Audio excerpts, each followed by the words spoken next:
good morning, good afternoon, good evening, wherever you might be on this little planet of ours. It is 9 p.m. here in dark and hot and freaking humid South Korea. That not wearing a hat. I just had my hat on during Legal Mindset stream a few minutes ago, and frankly, it was just too damn hot. The main reasons I wear a hat is to block this backlight from showing, and then to block this one over my head from giving me this nice little shiny spot. But hey, deal with it today because it is just hot and nasty here. All righty. It is, what day is it today? Today is Monday. I'm losing my damn mind. How is everybody?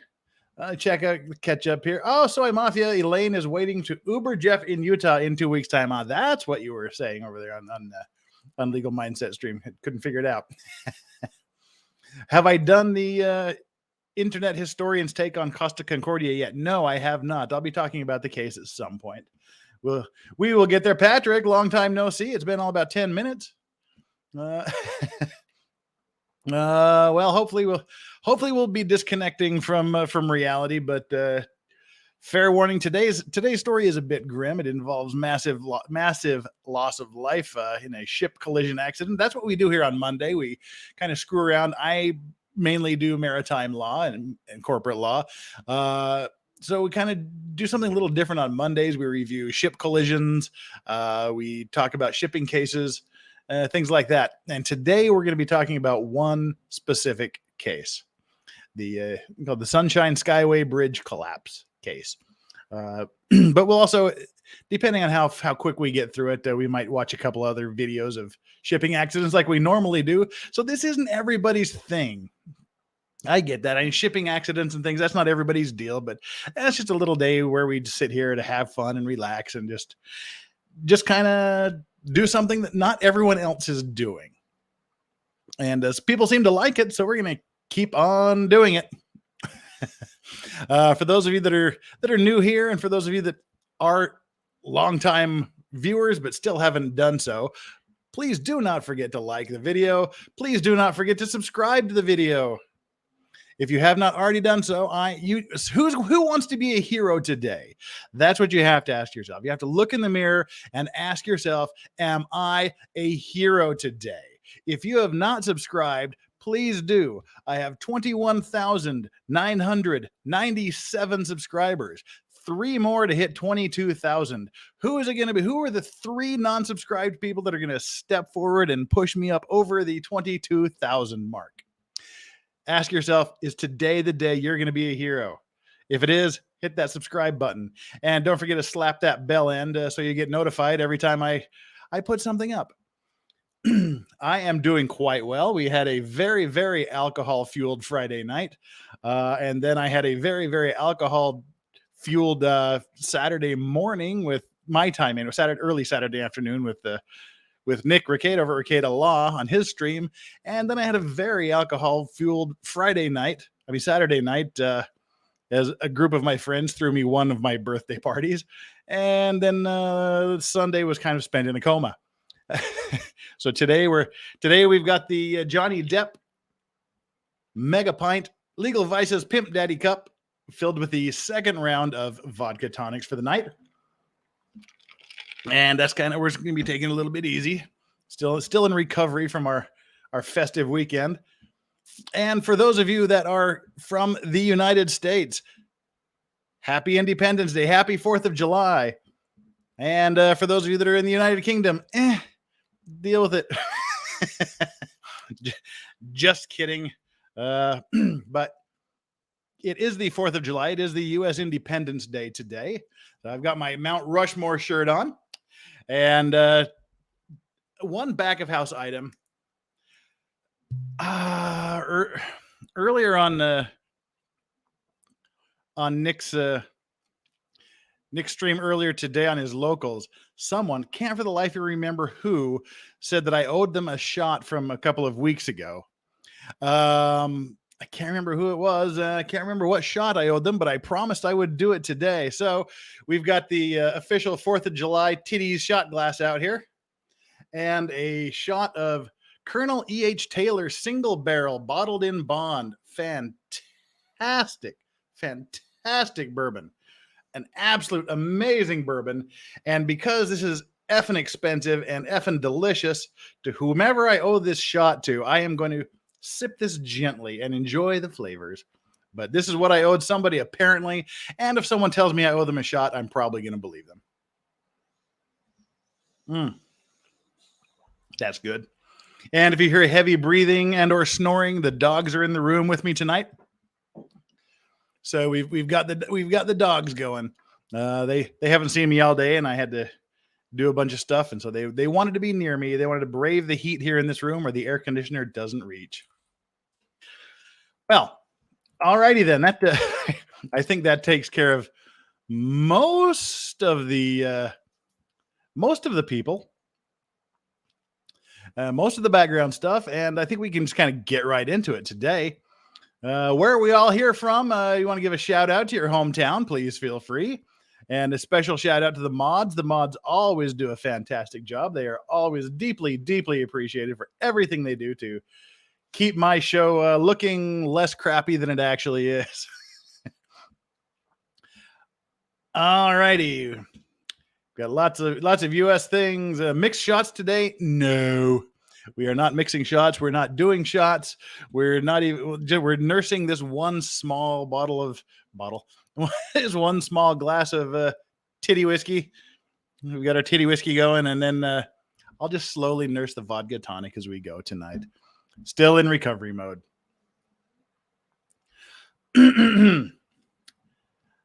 Oh, here we go. Kicking things off. Eve Barlow's Rotten Crotch. Thank you so much. 4th of July just reminds us of the UK of our lucky escape. Happy Independence Day. And sketch, there we go. The other starter offer, Setch Dresgar, thank you so much for your donation. While not your area of law, I would highly recommend looking into the Acrethorne David Stebbins situation on his DMCA abuse and vexatious litigation. He is, after a friend of mine, he is a lol cow. This is a lol cow I have not heard of. I will just have to head on over to Kiwi Farms after this is over and see what we can find out about him.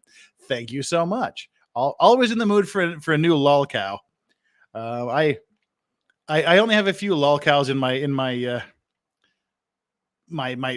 my radar.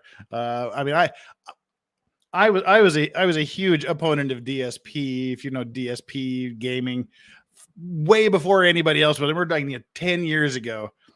Me and my brother were making fun of him, and we still are, and Boogie for a while, but then it just sort of became pathetic. So now, not really a whole bunch of people. So always looking for a new lol cow to make fun of and give me a little bit of positive feeling that there are people out there that I'm better than. So, all righty.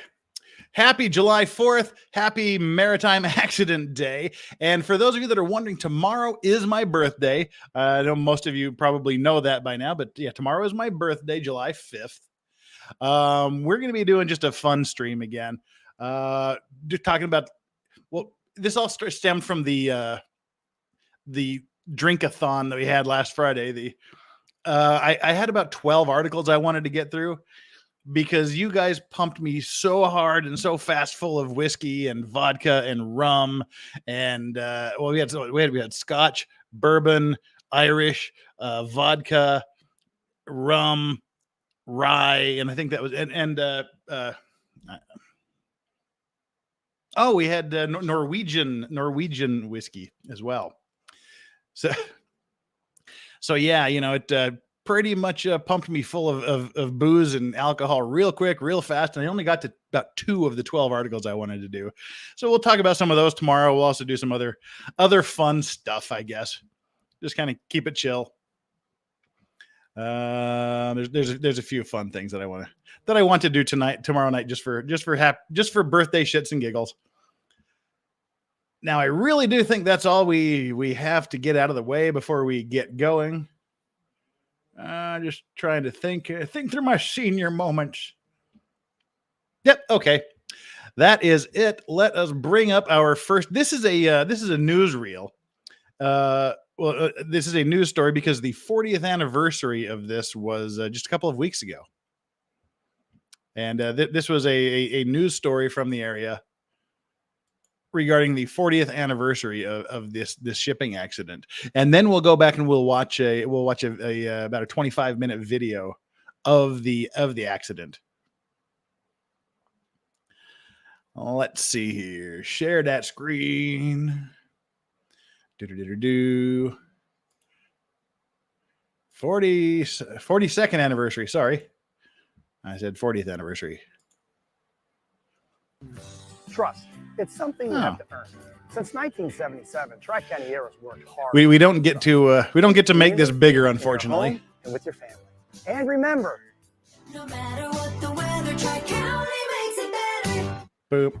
Right now, 42 years ago, here's a video that is just in our minds forever. May 9th, 1980. For many of us here on the Suncoast, a day we will never forget. In a fierce, blinding rainstorm, a barge rammed, look at the black and white there, right into the Skyway Bridge. In the end, 35 people would lose their lives, literally, Rebecca, literally falling into the bay. Absolutely tragic. And this tragedy becoming one of the darkest days in Suncoast history, still all these years later, impacting people today. ABC 7 Summer Smith is joining us now in the studio to share some of the memories that some of you are sharing with us. Summer? That's right, Rebecca. It was one of those days many people here will remember exactly where they were and watching it unfold on television.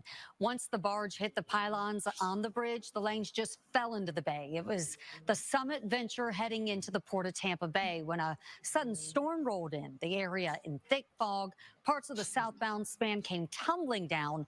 Several cars and a Greyhound bus didn't have enough time to stop, and in the end, 35 people would lose their lives that day, including 25 people who were on board a Greyhound bus that plunged into the water. Some of you are weighing in from those memories from that day. John Coyle recalling in his post, "My mom was part of a group of 7 cars that were near the top of the other span when the hit occurred.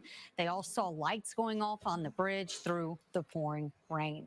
And Sarah Randall posting, "I was a child watching the news, and it was very scary on this morning."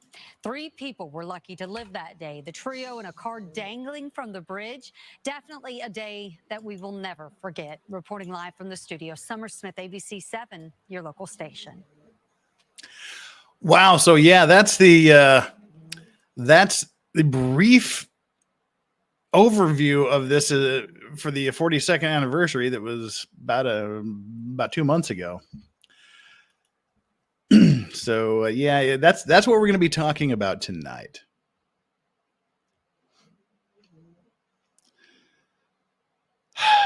We'll just have to get through. This is a pretty deep thing here. And this video that we're going to review does a very good summary of the situation and how it all went down, the factors that led up to it. I think it's very comprehensive and very succinct. That's why I like this video. I watched a couple of things about it, and this was a big one to share. So let's pull this up and get a little bit more into the story. And here we go. Share that. Maximize the screen. Make sure we have the closed captions on because everybody tells me to do that and I always forget. But now before we get going again, this is just a thing we do on Mondays. We don't always talk about maritime casualties all the time. Just one day a week, and then we usually show some funny videos. And if you have any particular maritime disaster that you're familiar with or want to hear about, please drop it in an email to thelegalvices@gmail.com or send me a message on Twitter at thelegalvices at Twitter. And we are two subscriptions away from 22,000. So 2 of you, step up your game. 2 of you that haven't subscribed, reach down there, hit that subscribe button, and let me accomplish my goal for the day. And with the grift having been out of the way, let's pull up this. Okay, let's make the video bigger here. We'll do this so the video is as big as it's going to get. And let's start.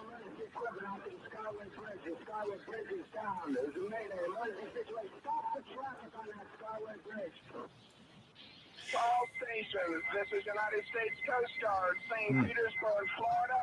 The vessel, Some Adventure, 606 foot, has hit the Skyway Bridge.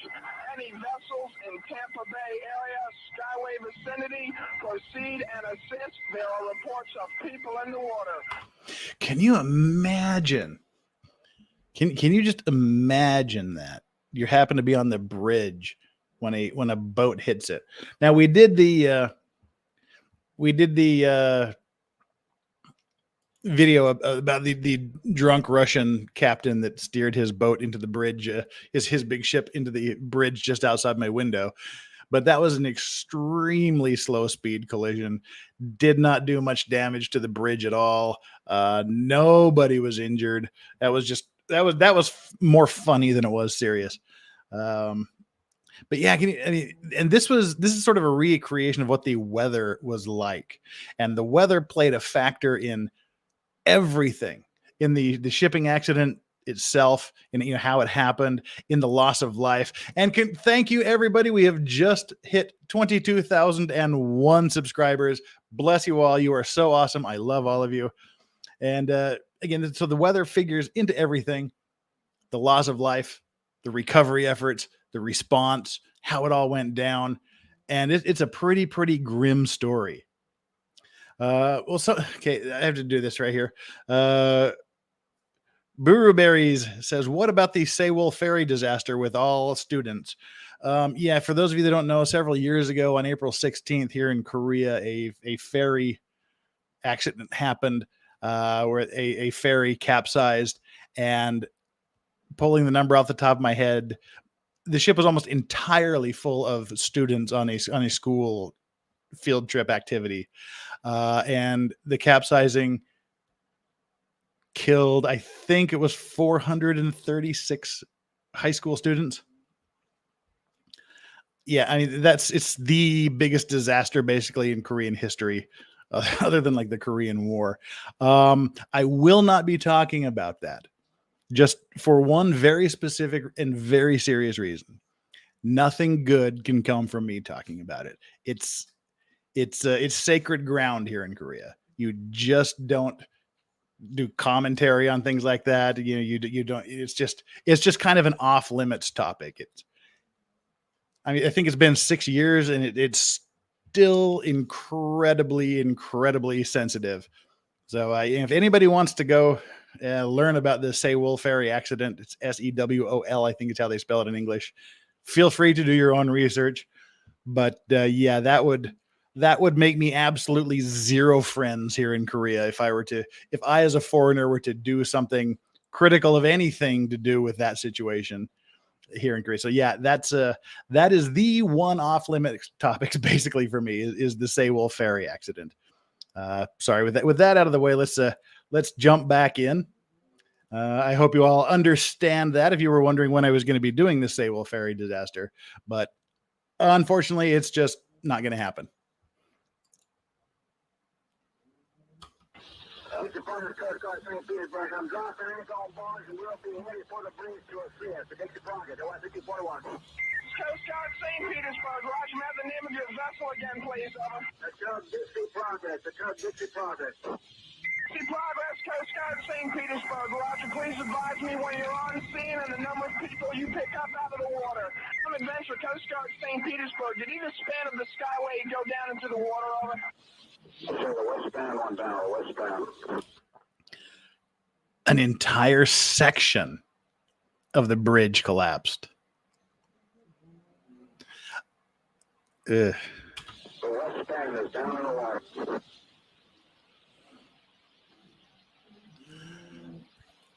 Yeah, this is the immortal. I can't. Where's the?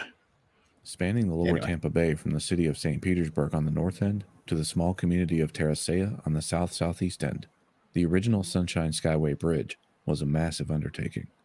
The only way to cross in this area at the time, for decades, was the B-Line ferry service which ran between St. Petersburg and Bradenton.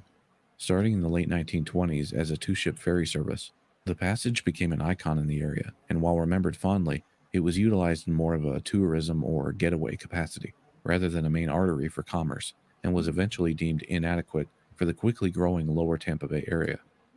It was widely agreed upon a better solution was needed. As an avid user of NordVPN, whether traveling abroad or right here at home, it's been so crucial for many of my online needs. I was genuinely excited that they wanted to sponsor today's video. When performing online research, Yeah, in well, one example, educational content skip through their ad. I don't get anything out of it. can be critical to encrypting your items. To nordvpn.com/brick-and-mortar and get a massive money-back guarantee. At a cost of $22 million US, the 2-lane, 4.5-mile long cantilever and trestle Sunshine Skyway would open in September of 1954 to much fanfare. The project was divided into 5 main sections, though, and while the portion of bridge over the bay and main ship channel was itself roughly 4.5 miles long and received much of the glory, the entire undertaking would be some 15 miles long, as the roads and infrastructure leading up to the bridge across the intercoastal waterways had to be built up as well, all part of the main project, technically 11 total miles of which being over water, bridging multiple smaller channels in the process. The idea itself originally sparking a fair bit of controversy, but not so much in rendering the ferry service obsolete, more importantly and ironically, in placing such a large, complex structure directly across the path of a frequented large ship channel, the entrance to Florida's crucial Tampa Bay. Sunken reinforced concrete piers would comprise the substructure, and Structure A would be a double-leaf bascule or drawbridge style span to allow smaller vessels passage through the channel near Cow and Calf Key. Structure B, a steel span 17.5 feet in height for small boat passage. Structures D and E, each steel truss spans. But the main section, known as Structure C, was a through truss cantilever span 864 feet in length, with steel truss approaches each at 5% gradients. 5% gradients don't sound very steep on paper, but in person, it was imposing. Yeah, this is an interesting thing. We have a bridge like this here in Busan that when you're driving up on it, it literally looks like it goes straight up. I mean, you know, it's a very gradual climb, but it creates this optical illusion that just makes this thing look like it just goes straight up into the sky. But there's a few things here that I think come into play with this bridge, and I mean, one, it's the age, and it was completed in the 50s. The technology of the 50s isn't the technology that they had in the 80s or the technology they have now. So it's built on some older bridge technology, and also quite narrow. While the span was 864 feet in length, the ship channel would only be 400 feet wide. Now that's important too. The main part where all of the main commercial ships are going is very, it's not that wide. It's not that wide at all. While the span was 864 feet in length, the ship channel would only be 400 feet wide. 400 feet. And if you've been watching the past few weeks, we've been talking about ships that are much longer than that. It's you can get these ships that are just enormous, and then when they pass side by side going through the channels, when you're looking at these things that are just huge wide vessels, and then it's passing next to another huge wide vessel, or even when it's alone, that doesn't give them a whole lot of room, because these things don't turn like cars. If you want to turn a ship, it can take up to 30 minutes or more to do a complete circle. I mean, they're just huge, massive, slow things that are drifting along with inertia and current in one direction. So if you have to turn sharp to get out of the way of a bridge, it ain't going to happen.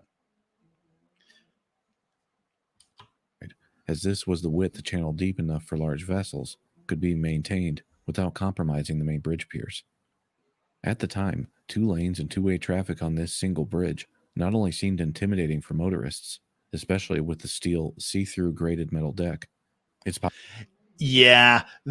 wasn't asphalt. It was a graded steel deck that you could see all the way down. No thanks, I wouldn't be on that. Popularity was overwhelming the bridge's capacity, and by 1971, a second identical portion had been constructed right alongside, running parallel to the original bridge, and traffic would then be split, with the west side carrying southbound traffic and east side northbound. The Skyway had actually been in that single bridge configuration for over 15 years by the time it was expanded, so many photographs and postcards from the time featured just the one original side.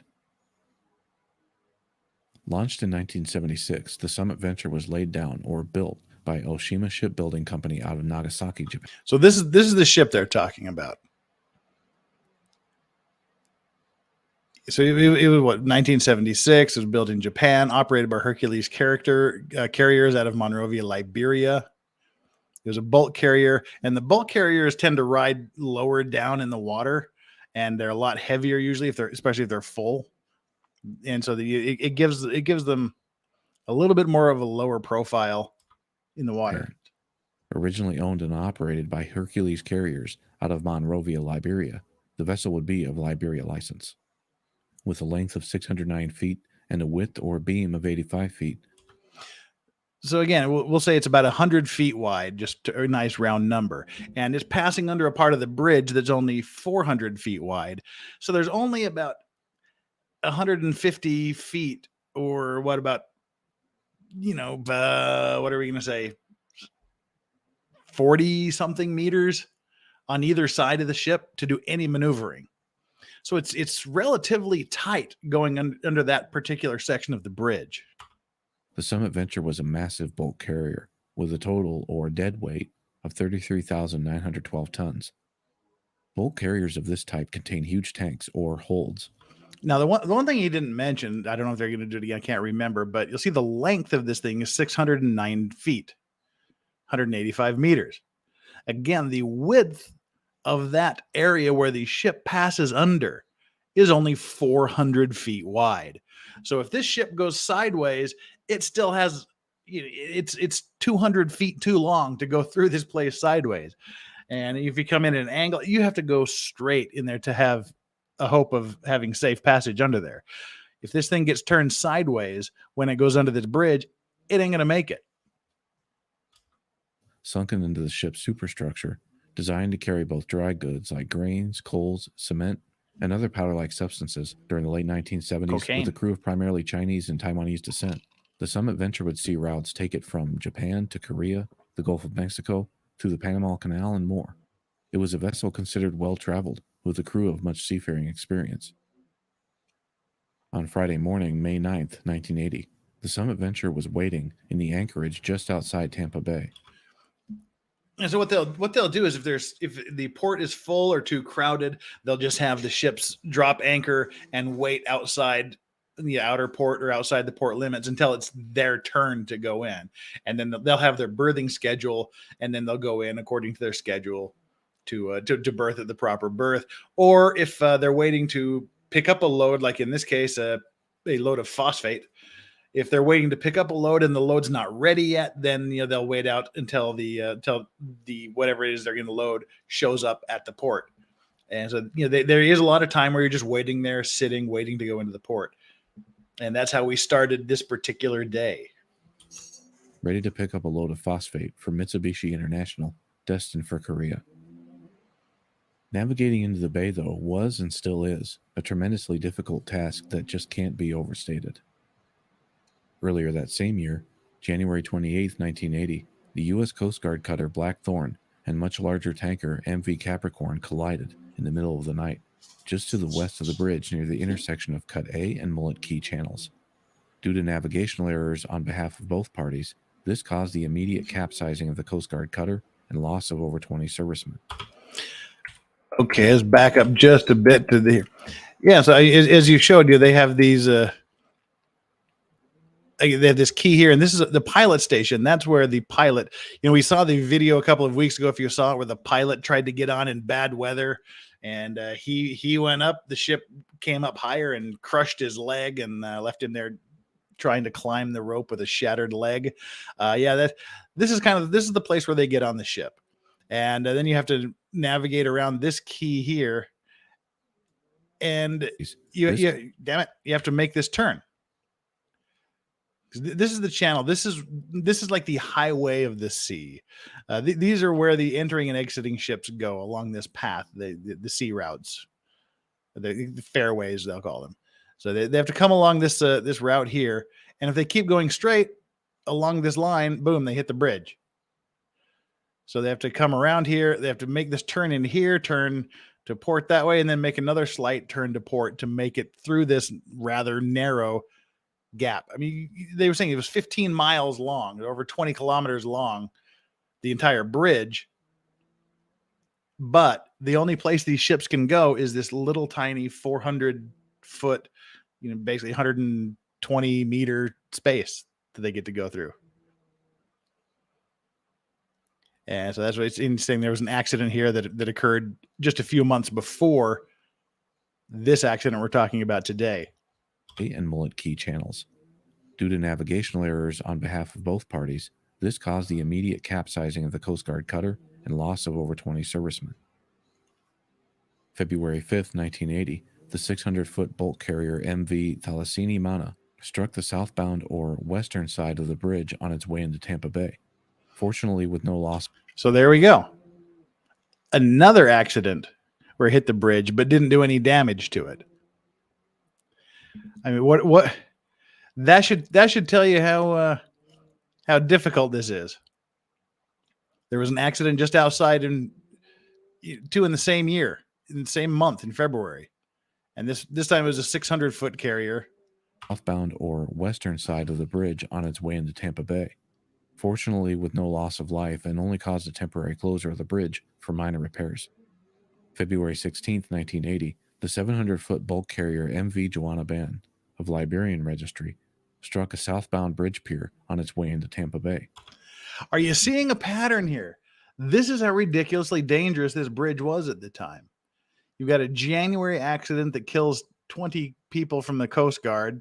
The 5th of February, you have a 600-foot vessel hitting one of the bridge structures. And then literally 15 days later, 11 days later, there's another accident where an even larger ship, a 700-foot vessel, strikes the southwest support of the bridge.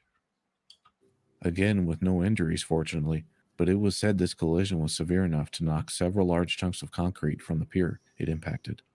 The pilot at the controls in this instance, a name to keep in mind, John Larrow. After 3 days in the offshore anchorage, waiting for loading information on their cargo to be picked up at Rockport Terminal in Tampa Bay. Okay, that's what I was saying. They were waiting out there for their cargo to arrive so that they can go pick up the cargo. So they're out of the anchor waiting. On May 9th, 1980, it was finally time to get a move on, and Captain Liu Shuing Chu would order the Summit Venture's anchor raised in preparation to pick up their pilot and enter the bay. Pilots are highly experienced mariners stationed at their respective harbor or port, hired, and in some cases required, to come aboard a large vessel, take the helm, and navigate them into or out of the waters of a specific port, bay, or channel safely. Now, these pilots, by and large, are incredibly experienced mariners, and they're incredibly well paid for their jobs. Kitty Cat, thank you so much for that. Thank you so much for the super chat. Happy Independence Day, Captain Jello Beard. Yeah, we may have had a little bit of Jello in the beard when I was doing Jello shots on Friday. But yeah, these pilots, like for example, in Korea anyway, to become a pilot, you have to have, I believe it's at least a decade, at least 10 years as the captain of a vessel. And there's a bunch of other qualifications and training stuff that you have to go through. And these guys can make up to $100,000 a year. I mean, they are very well paid for what they do.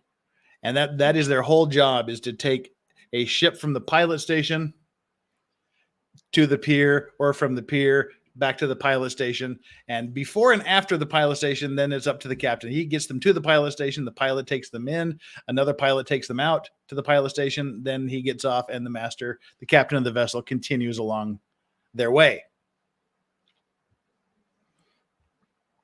Yeah, this is there's a whole lot of things here. Well, Rose, you're telling the whole story. You've been watching you tell the whole story. Let it unfold together. That's the mystery here. Spoilers. Okay. Just kidding. But yeah, let's see it unfold here. Each pilot will typically be more familiar with that particular stretch of water, its nuances, navigational aids, and traffic, and thus shipmasters and captains oftentimes defer completely to their judgment. Stationed at the pilot house on Egmont Key, the Summit Ventures assigned pilot. Well, actually, it's a delicate relationship between the pilot of a ship and the captain of the ship. It's delicate in the sense that the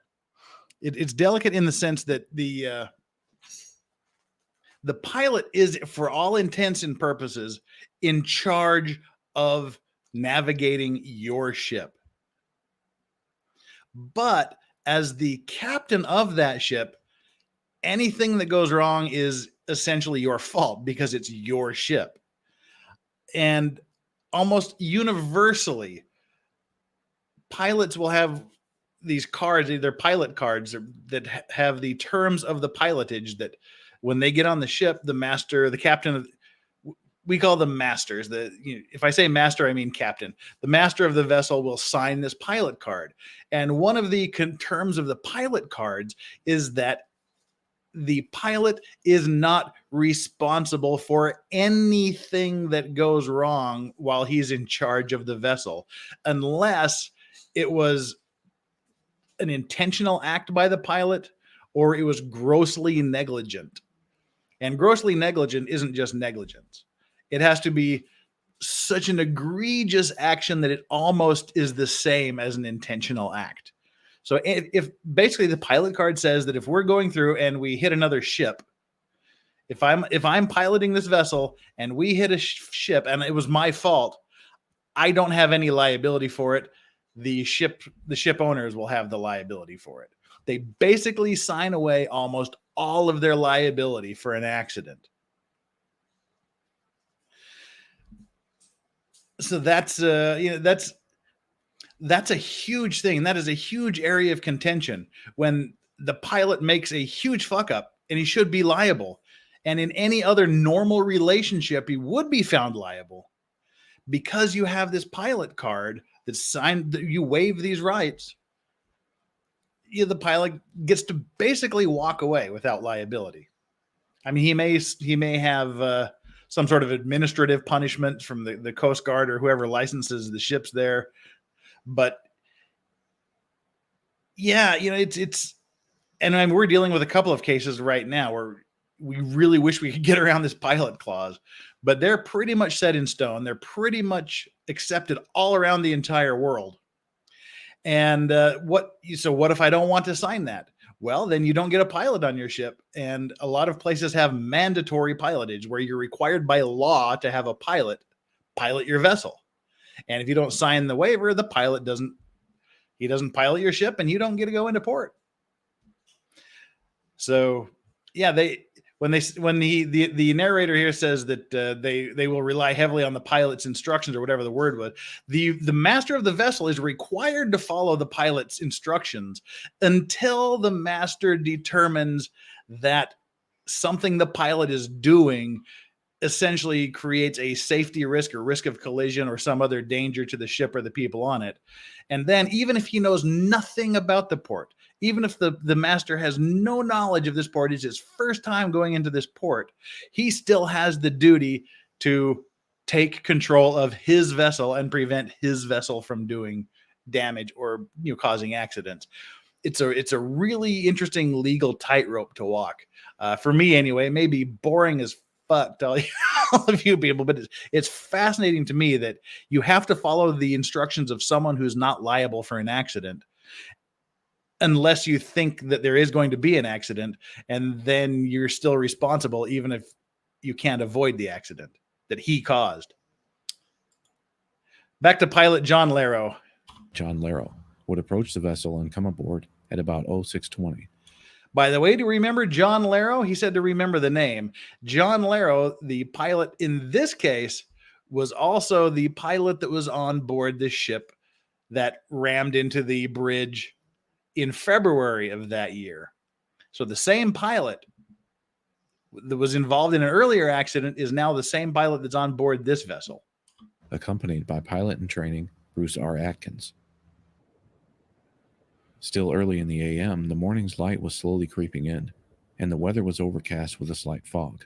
But not all bad, as the ship got underway via the Mullet Key Channel toward the Cut A channel. About 2 hours prior to boarding, the pilot had assessed the weather report and determined visibility was roughly 2 to 3 miles by his calculations.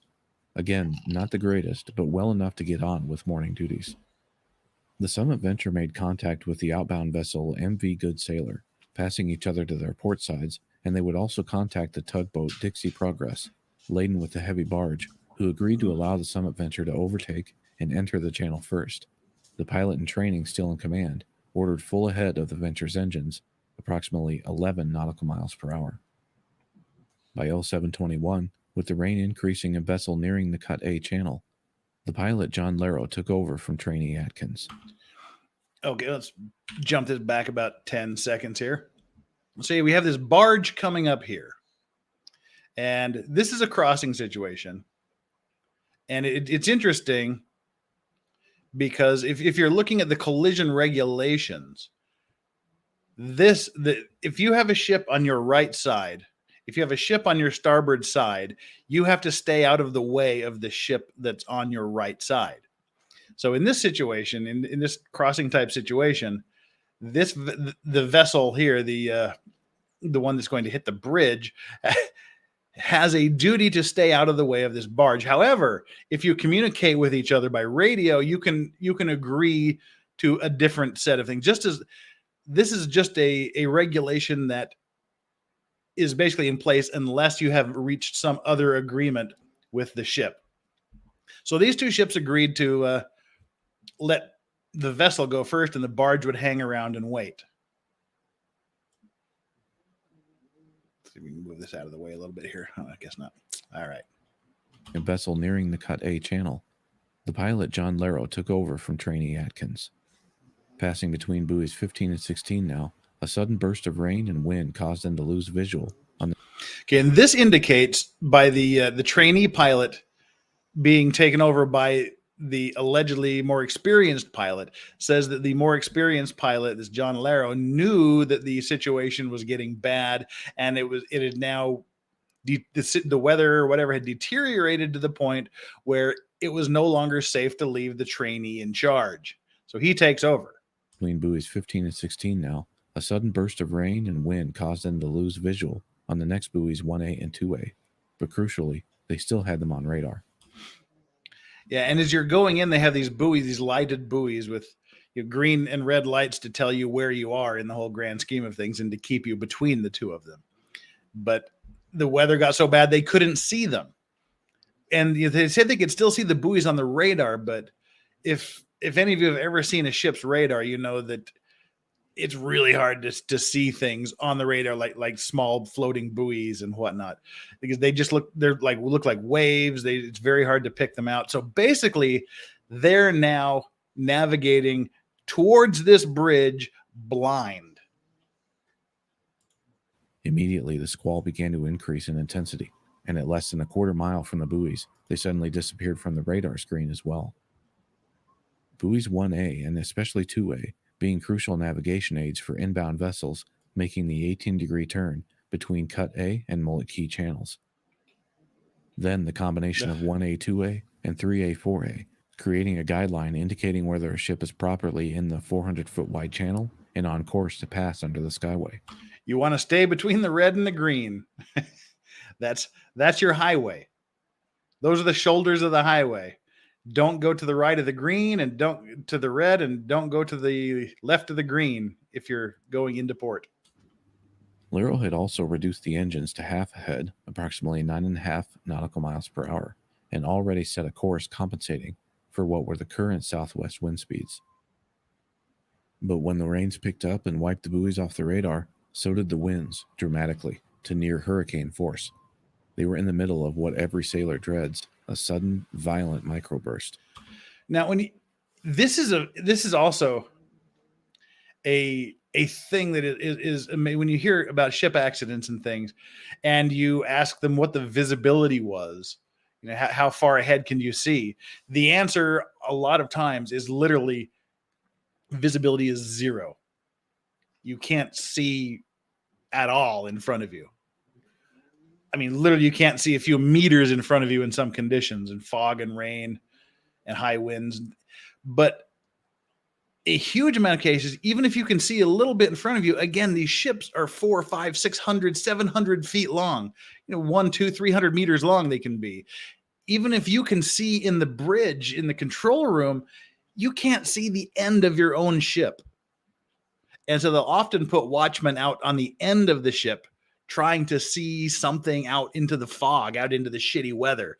And if they see something, they have basically time to radio back and say, we see something, and you may not have a chance to get rid of it. Swan Lake Lady asks if captains can request certain pilots. I would assume that every port has different rules. In Korea, for the most part, they put them on a rotation schedule, and just when the guy's number comes up, the guy's number comes up. I don't know why, or I don't know if or why not. Why you wouldn't be able to request a certain pilot if you were in a certain place and you really liked the guy, maybe. So yeah, there's not a whole lot of visibility, and when they say zero visibility, they definitely mean zero visibility. You can't see the end of your ship. You can't see more than a few meters off to either side, if that much.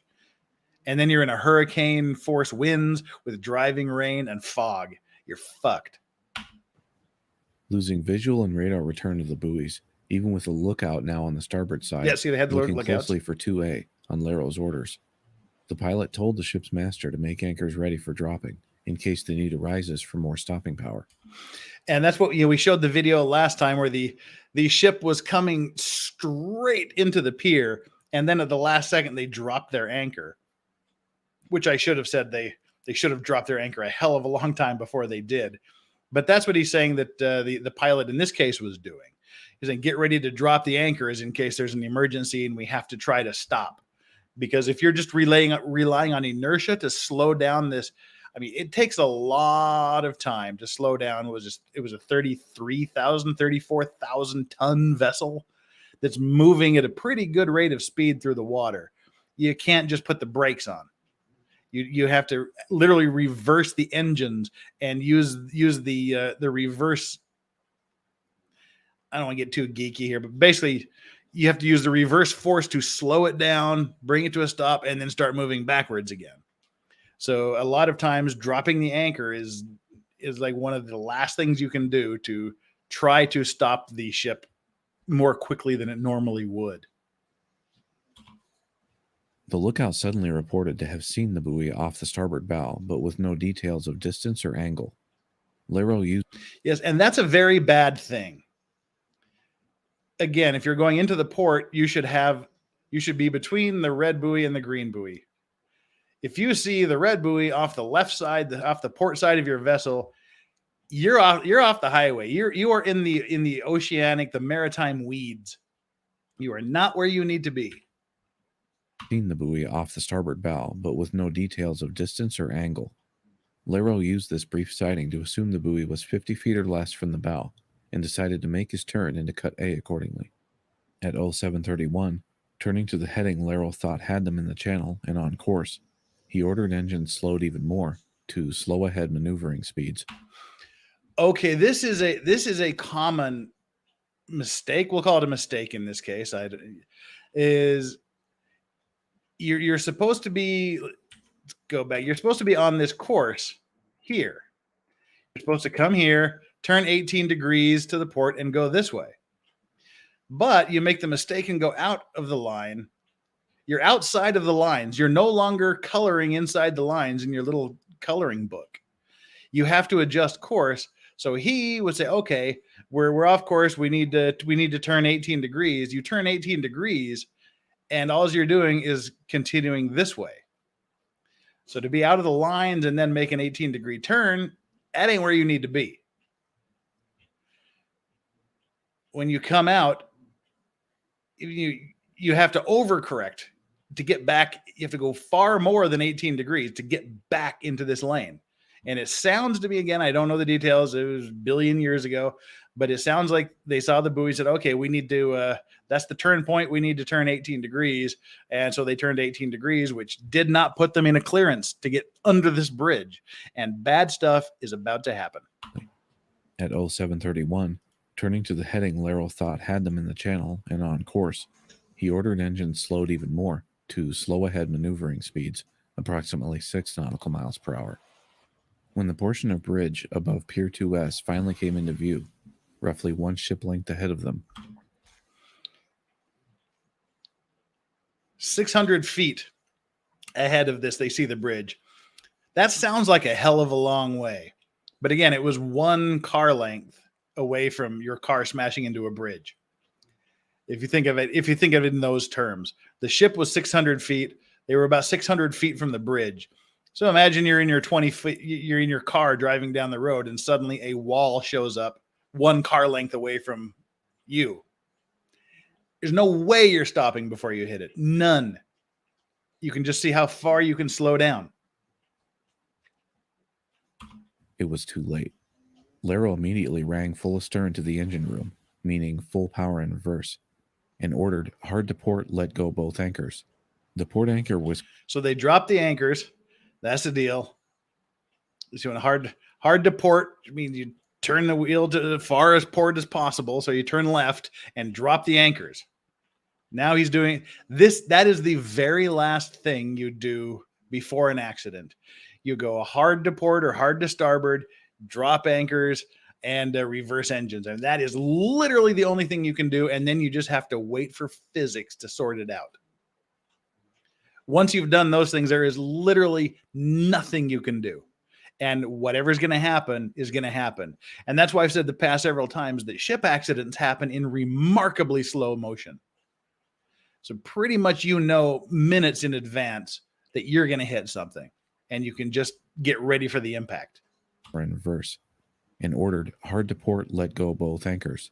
The port anchor was quickly released and began dragging right away in the shallow water, helping to slow the vessel slightly, but otherwise, a ship of this size with momentum can't stop within such a short distance, and at 0734, the Summit Venture rammed into Pier 2S hard, destroying it and collapsing the deck it supported down onto the ship's bow.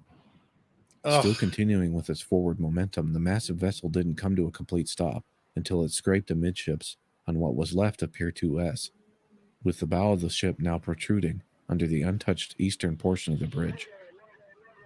When the pier was destroyed, this caused the entire main west cantilever span to fall into the water near instantly. It was early a.m. and traffic was, quote, lighter than usual on the bridge. So can you imagine you're in a ship and you hit this bridge and an entire damn section of the bridge falls onto your ship?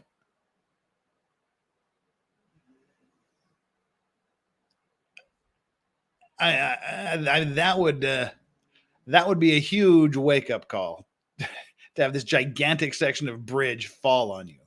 And then, as they're saying, there's still people on the bridge. They said, thank God. I mean, said the probably due to the weather that the traffic was less than usual. So this horrific weather they were having probably saved a lot of lives. Instantly. It was early a.m. and traffic was, quote, lighter than usual on the bridge at this time. The only reason traffic was a bit sparse at time of collapse. 8 vehicles total were either on or quickly approaching the span when it happened. I mean, that freaks me out that there was people on that stretch when it just dropped.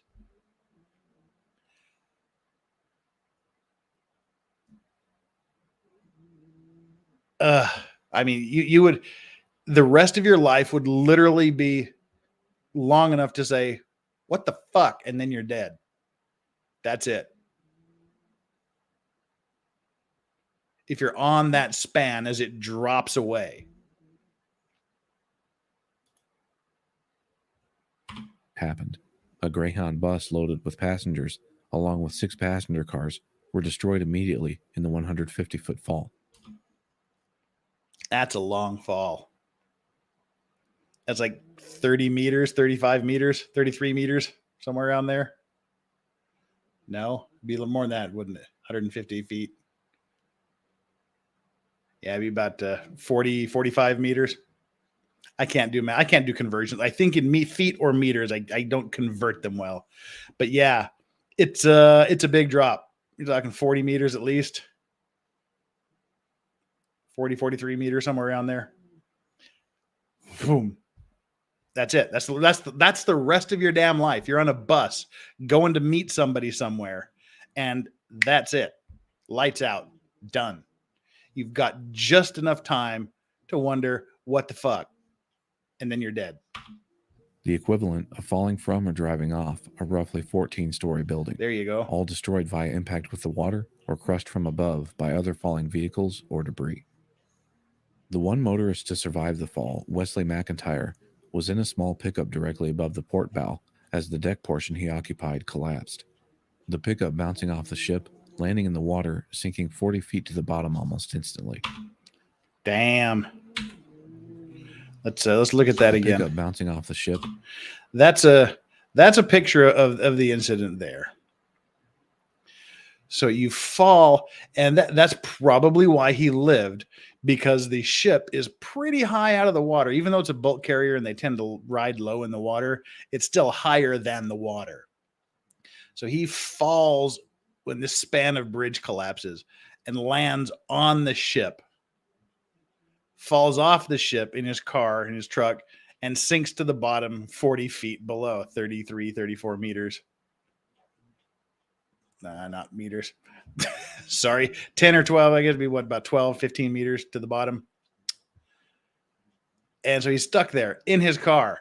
He's fallen off a goddamn bridge. Well, the bridge just dropped out from under him. He falls all the way thinking, holy shit, I'm going to die. He smashes into this vessel. And he thinks, oh, well, shit, I'm probably really hurt, but at least I'm alive. And then he bounces off and goes to the bottom of the river, bottom of the ocean. That would be horrific. Landing in the water, sinking 40 feet to the bottom almost instantly. This ricochet against the ship's structure slowed the truck's overall descent and is thought to have impacted the water with less force than the other vehicles. Its overall descent. How'd you like to be this guy? How'd you like to be that guy looking over at this, thinking, holy shit, I stopped. And is thought to have impacted the water with less force than the other vehicles. McIntyre thought to have impacted the... See, because it was waiting to take on its cargo, it was riding really, really super high. If it had been full, if the ship had been full of cargo, this line here would be the line that was in the water, and only this little bit would be above the water. But I mean, geez, look at that. The bridge is just right there on top of the ship. And one of our mods, Rose, that's where she was from. She remembers this. Water with less force than the other vehicles. McIntyre, unconscious after initial impact, awoke at the bottom of the channel with water pouring into the small cab of the compact pickup. He was, however, former U.S. Navy, and despite being 40 years removed from that part of his life, his survival training kicked in. He took the biggest breath he could and forced his way out of the cab. There you go. And his 40-year previously Navy training saved him. Swimming up alongside the vessel, feeling as though he may not make it all 40 feet up, he suddenly burst to the surface and was rescued by the Venture's crew, who had been actively trying to find survivors. Pulled up by a rescue ladder, they immediately threw down to him. God, look at Several other vehicles had narrowly escaped driving over the edge. Through the wind, rain, and poor visibility, one motorist, Donald Albritton, in his 1977 Chevy Nova, heading southbound, saw the unthinkable. Taillights ahead streaking downward, and as the bridge began to shake, he stepped on the brakes and slowed way down.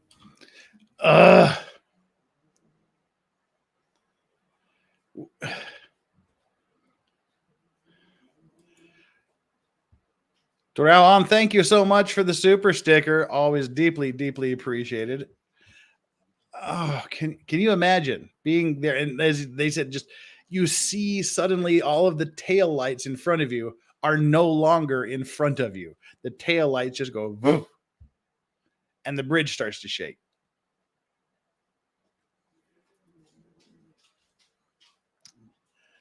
Ooh. No, the ship did not sink.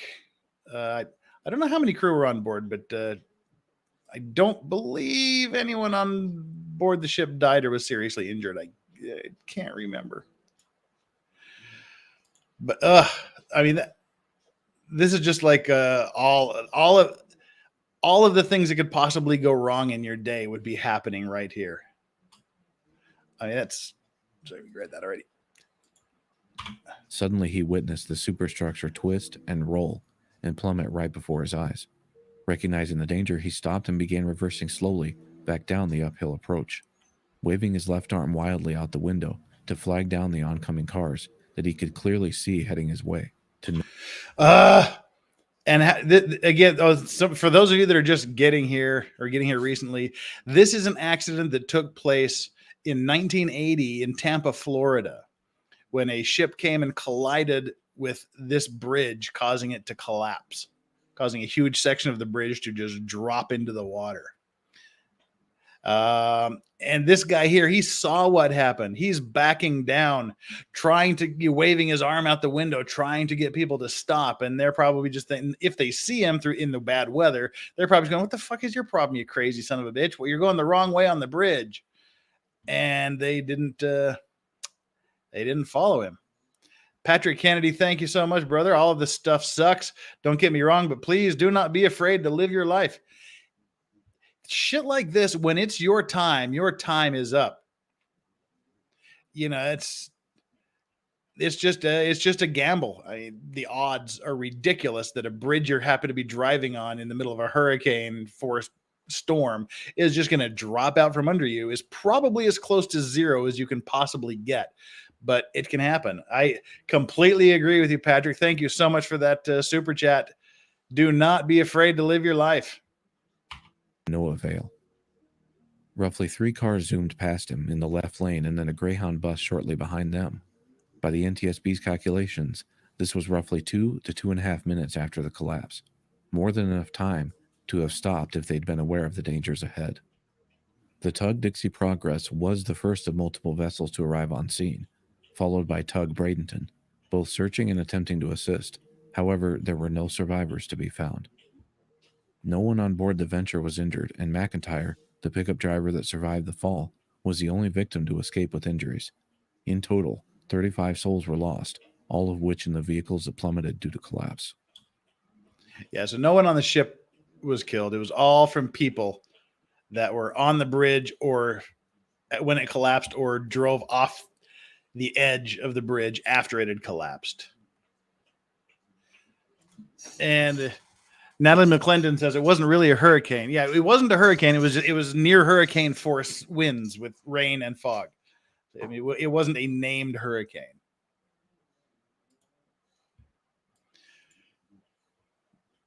The people on the ship, the pilot, the guy that survived. I mean, they have a lot to think about. It just cannot be overstated how deeply tragic this collapse was, especially in the local area. And with such trauma to the community, obviously comes a desire for justice. Initial findings by the NTSB. For those of you that don't know, the NTSB is it's the National Transportation Safety Board. They're the ones that investigate ship accidents, airplane crashes, things like that. Would put pilot John Larrow firmly in the crosshairs, with the pilot trainee and Captain Liu in supporting roles. The NTSB stating the pilot's decision to attempt to navigate the Summit Venture through the channel and under the Sunshine Skyway Bridge after visual and radar navigational references were lost, 0.2 nautical miles west of buoy 2A, was not a reasonable and prudent decision. Okay, that's an important finding. And this goes back to what we were talking about a little bit earlier. So they're saying, essentially the gist here of saying the pilot's decision to attempt to navigate the Summit Venture through the channel and under the Sunshine Skyway Bridge after visual and radar navigational references were lost 0.2 nautical miles west of buoy 2A was not a reasonable and prudent decision. They're basically saying in this that if you lose sight of your navigational buoys and you have zero visibility or near zero visibility, stop. Don't continue to try to find the right hole into the bridge to go through. So they're saying, by saying it was not a reasonable and prudent decision, they're saying the pilot was negligent. The pilot was negligent in continuing to try to sail and navigate through the channel under the bridge, even though he literally had no idea where he was.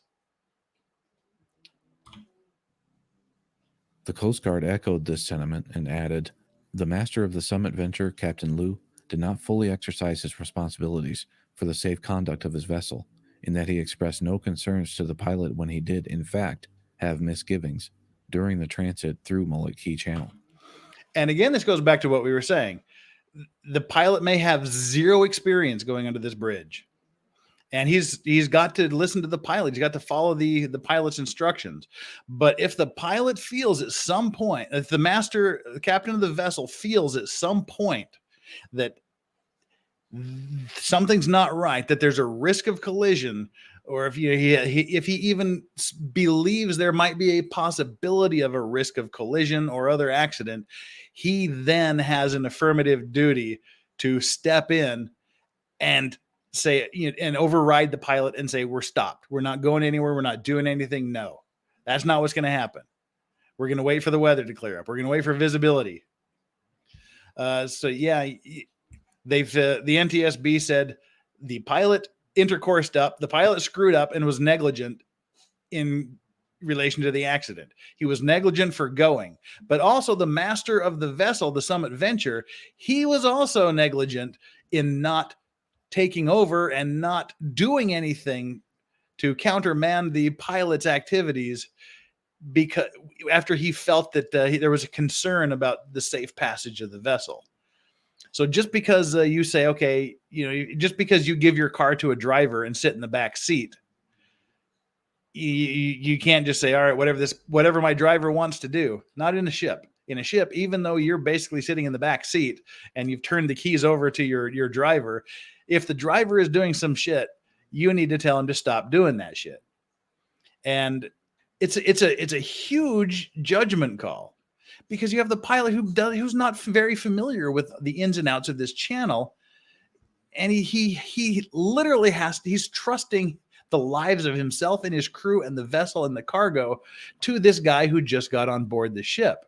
So at what point do you go, okay, this guy who knows this, do I override this guy who knows more about this place than I do?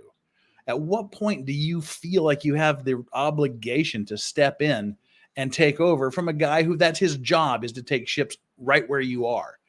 It's a huge judgment call, and it ends up being a problem for everybody involved at some point. The NTSB also took issue with the National Weather Service regarding the sudden storm surge and its subsequent lack of warning that crossed the Summit Venture's path coming from its stern, making it even more difficult for a pilot to detect when wind is pushing a vessel off course if it's coming from an angle behind the vessel. The NTSB stated, National Weather Service weather forecasts pertinent to the time and place of the accident were substantially in error. Again, now this is blaming the weatherman because his prediction about the weather was wrong. I don't know if I like this one personally. I mean, their forecasts, they're not certain. They're not weather decrees. They're weather forecasts. We believe the weather is going to do this. The fact that weather changes and wasn't correct, it was substantially in error. Can you really hold the weatherman liable for that?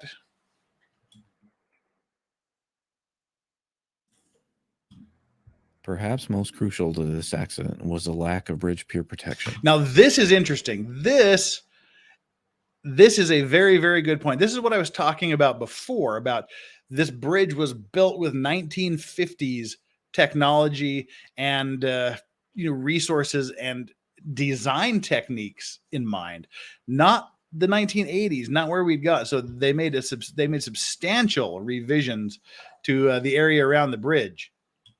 With vessels of this size passing so nearby to such exposed support structures, flimsy by comparison to these massive ships, it's almost a matter of not if, but when one will be struck. And the older Sunshine Skyway had no pure protection from impacts of this magnitude. So what they're saying here is that you'll notice these pylons here, these supports for the bridge, are completely open.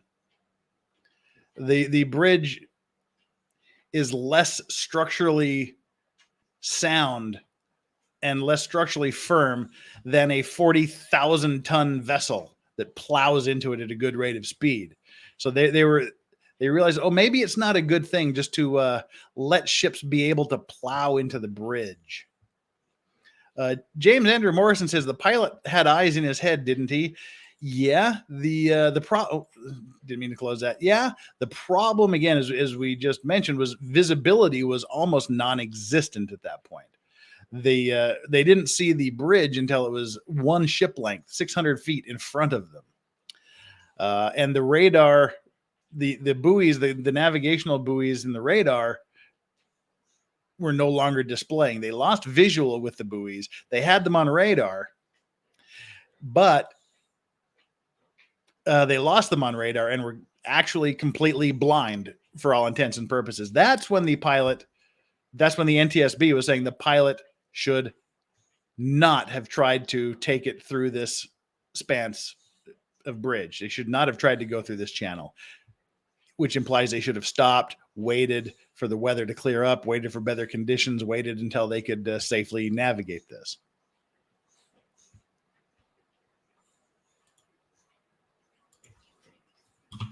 Whatsoever. While there was a small crash wall on Pier 2S, as with other piers on the Skyway, this was merely for protection from much smaller vessels, and the Summit Venture wasn't even fazed by it, pouring nearly all of its inertia into the puny dual pier columns themselves with its 60-foot-high bow bulwark, common on large vessels. The NTSB also made a strong case for a real-time bridge-out warning system for bridges of this type, like lights or lit signs that signal drivers to stop in an instance like the Skyway collapse. The steep climb, frequent conditions of low visibility, or even just night driving can leave motorists with little to no warning of the spans ahead being, well, non-existent. Yeah. I don't know how many of you watch, car black box videos. That's one thing that I've been thinking about, wondering if I should do some black box videos, because there's whole Instagram things and whole YouTube channels designated for Korean car black box incidences, because virtually every car here has a black box camera in it. And so you get all these accidents recorded on screen. And so the ones that freak me the hell out are the ones that happen at night, where they're just driving down the road with the lights on, but then some idiot that's drunk and wearing black clothes on a dark country road at night suddenly appears in front of the car. I mean, can you imagine that the same thing happens to you, but you're driving and then suddenly there is no bridge there? Yeah, they're dash cams. We call them black boxes here in Korea. That's a very good Konglish point. We call them black boxes.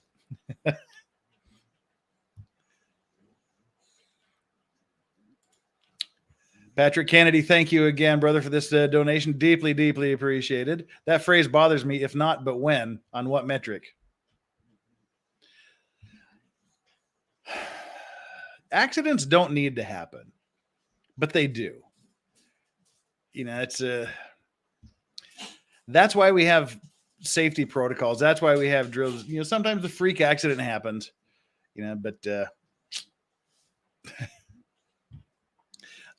Stabby McStab, my mind makes different associations when you're talking about black boxes. I'm going to assume you mean airplanes. I'm going to assume you mean airplanes. It was a collapse that such ill-timed circumstances out of nowhere created a situation many felt there was no way out of in such a large vessel with that much momentum. The impact of being center stage for most of the blame for pilot John Laro is a story in and of itself. It's not a story of seeking sympathy or one that even takes away from the trauma the victims' families dealt with due to this tragedy. It's a story of a man consumed with guilt regardless of any official findings. Yeah, can you imagine being the pilot, knowing that you just made one bad judgment? You had one small error in judgment that ended up costing the lives of 35 people and damaging a bridge and damaging a vessel. Ugh. In these stories on the Collapse series, we don't often delve into the guilt felt by those accused of being responsible because, well, most of the time we're dealing with many heartless individuals. That wasn't John Larrow, though, and despite being exonerated officially in the end, after attempting to return to piloting, he was diagnosed roughly a year later with multiple sclerosis and consumed with grief. Much of John's days after were spent at his alma mater, living in a small cabin aboard the anchored TS or training ship Empire State, teaching at New York's Maritime College, attempting to make as much difference as he could in upcoming mariners.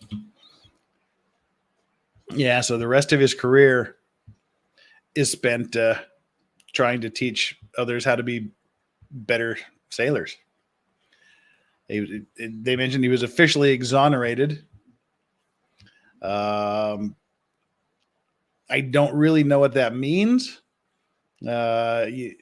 If he was completely absolved of any wrongdoing by the NTSB or whatever association evaluates him, and he was given 0 administrative punishments, I don't know if it just means that he wasn't found civilly liable for anything or criminally liable for anything. But still, that would live with you forever. Andrew Brunton says, it's called a dash cam, my bro. I know, again, as I said, it's just, we call them black boxes in Korea. I've been in Korea since before they had dash cams, so they've always been black boxes to me, and that's just what we say here. So, Konglish. The NTSB being only a fact-finding agency and the Coast Guard unable to impose restrictions on his license meant he didn't see legal repercussions. The state of Florida allowing him to remain certified, but despite this, MS had made sure his body no longer allowed him to continue his piloting career anyway.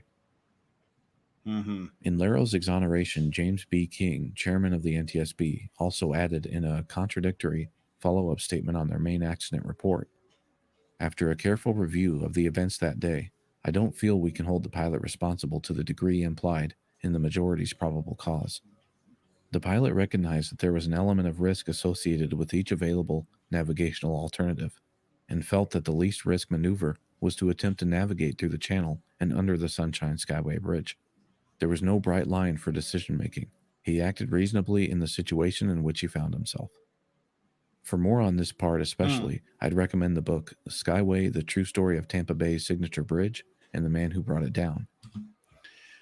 That'd be a rough that would be a rough title to be associated with, and the Man Who Brought It Down.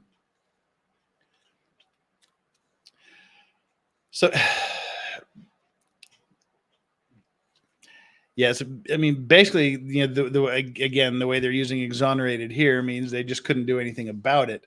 And the Coast Guard, as I said, made the contradictory finding and then the secondary finding. The first one said it wasn't reasonable. And the second one, I mean, it says that it was not unreasonable under the circumstances. And that's the thing. I mean, every choice we make has consequences. Every choice we make has risks.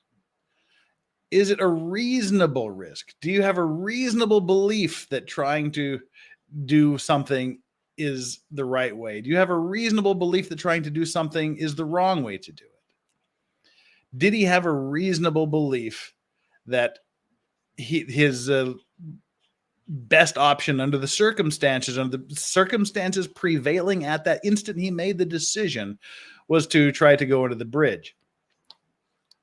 They said no, then they said yes. So there we are. By Bill DeYoung. The western section spanning the bay would slowly be demolished shortly thereafter, while the undamaged east span would be changed to two-way traffic and reopened. However, see, can you see the changes here? I know they're gonna talk about them here in just a second, but you can see the changes. There's them dismantling the shitty part of the bridge that they've decided no longer needs to be up, and the new bridge they're building, you can see several structural changes here. Higher. You've got a much larger area here in the channel to go through. And they'll talk about these little doohickeys here. I'll talk about these little pylons here in just a second. It was reported that when pulled, nearly half of locals indicated they were no longer willing to venture out onto its decks. It would be used in this configuration due in large part to the crucial role it played in the bay's economy, especially in keeping the channel open to shipping, until the new bridge opened in April of 1987, a massive undertaking in itself. The new concrete box girder cable-stayed bridge, designed ironically in part by Fig Group, with a main span of now 1,200 feet in length, 180 feet above the waterline. This would allow larger clearances for the ship channel, widening it up to 50%. Although with the ever-increasing size of large vessels these days, many exceed the height of 180 feet already. Most importantly, though, the new bridge would be completely surrounded by protective piers known as dolphins.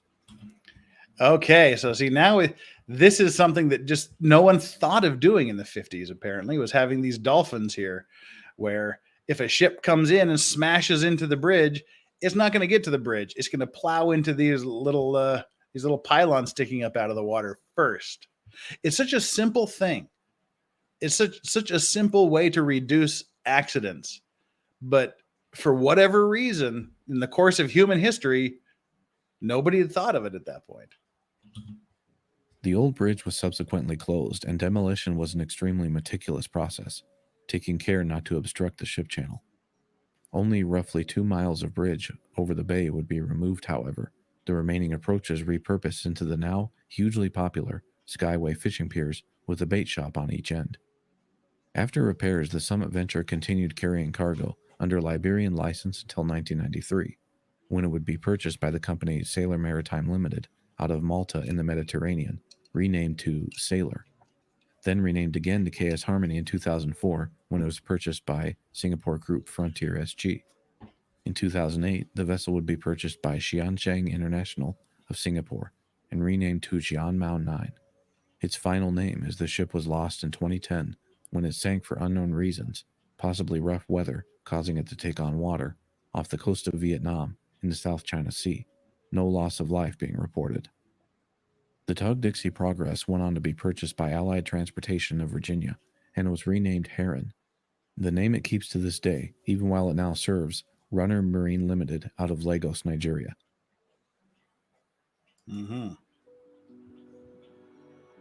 A memorial was dedicated in May of 2015, located at the north end of the main Skyway Bridge, just 200 feet from the Cutter Blackthorns Memorial.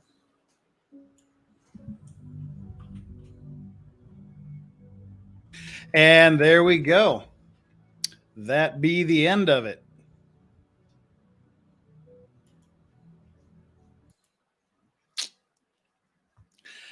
Well, that was our first investigation into a single instance of a ship accident. Up to this point, we've just watched the videos of ship collisions and ship accidents and sinkings and whatnot. I mean, again, this is just not something that we do every day. It's not everybody's little cup of tea, and it probably bores the shit out of a lot of you. But it's just kind of something fun that I have my personal area of expertise in. Yeah, I'm not a trial lawyer. I don't, do court-related stuff here in Korea. I'm a legal consultant for the foreign legal consultant for a Korean law firm that deals with these issues. So this is kind of what we do on Monday when we chill, kind of get back into the week, review these videos. I assume it's a ridiculous question to ask those of you that are still here if it's interesting, because you're still here. If you were bored, you wouldn't stick around. But we'll do a couple more of these as we come on. There's a lot of shipping accidents, and a lot of you have sent them. Again, I've added them to my list, and we'll go through them. So if you make a suggestion, know that it's on the list, and it may take a while to get there. It may take a short period of time to get there. We'll just have to see. But again, they're on the list. We know about it. Yes, I know this is on the list. This has been one of the highest requested things. It's one I've been wanting to do. It's one I know about. Don't panic. We'll get there. So if you have enjoyed this thus far, please do me a solid and hit that like button. How are we doing on the likes? What do we have by my last count? My last count gives us, had to refresh that screen there, 192 likes. Well, that's nice. It's not too bad for a maritime accident Monday. And if you haven't subscribed, please do. We're now at the awesome number of 22,005. So, my next goal is to double that and add a little bit and get up to the 50,000. So who knows how long that'll take? That could probably take another 10 years to get there. But if you want to help the channel grow, if this is fun, liking the videos does a great deal to get us on the algorithm. If you subscribe, it lets people know it's there. The likes help people know it's there. Making the comments. If you comment when this is over, even if it's just, hey, greetings from wherever, or, you suck, or whatever you want to put, but, comments show the YouTube algorithm that you liked it, and you can share the video, and if you hit the notification buttons, that also helps.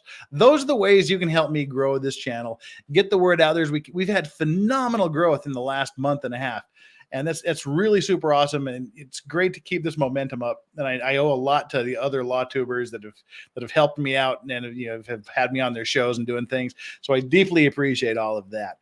We've got some time to kill here at the end, so hey, let's say we want to watch some more videos. We've got a couple of accident videos we can watch. Oh, Mr. Carter. That's really old. If the reference to Mr. Carter means anything to you, you are old as fuck. There is an actual real live ship collision case that occurred over the weekend that thankfully I'm not involved in. Are you leaving us, Natalie McClendon? Make us all sad here every single time. Didn't see that. And that's not what I'm looking for. Where'd you go? I guess it scrolled up too fast. You said goodbye, I think. If you did say goodbye, bye. Bermuda Triangle. Oh yeah. Now that would be fun. I'm huge into things like the Bermuda Triangle, UFOs, cryptozoology, Bigfoot, Loch Ness Monster. Those are fun things to do. I mean, that would be a good deal of fun, talking about the Bermuda Triangle disappearances. It's one of those weird things that there's lots of explanations for, but we don't know which, if any of them are correct. It's just kind of fun, but talking about those things is the kiss of death to YouTube. Hey, dogs. Oh, Yoda has made an appearance. Yep. Strawberry's back there still, too.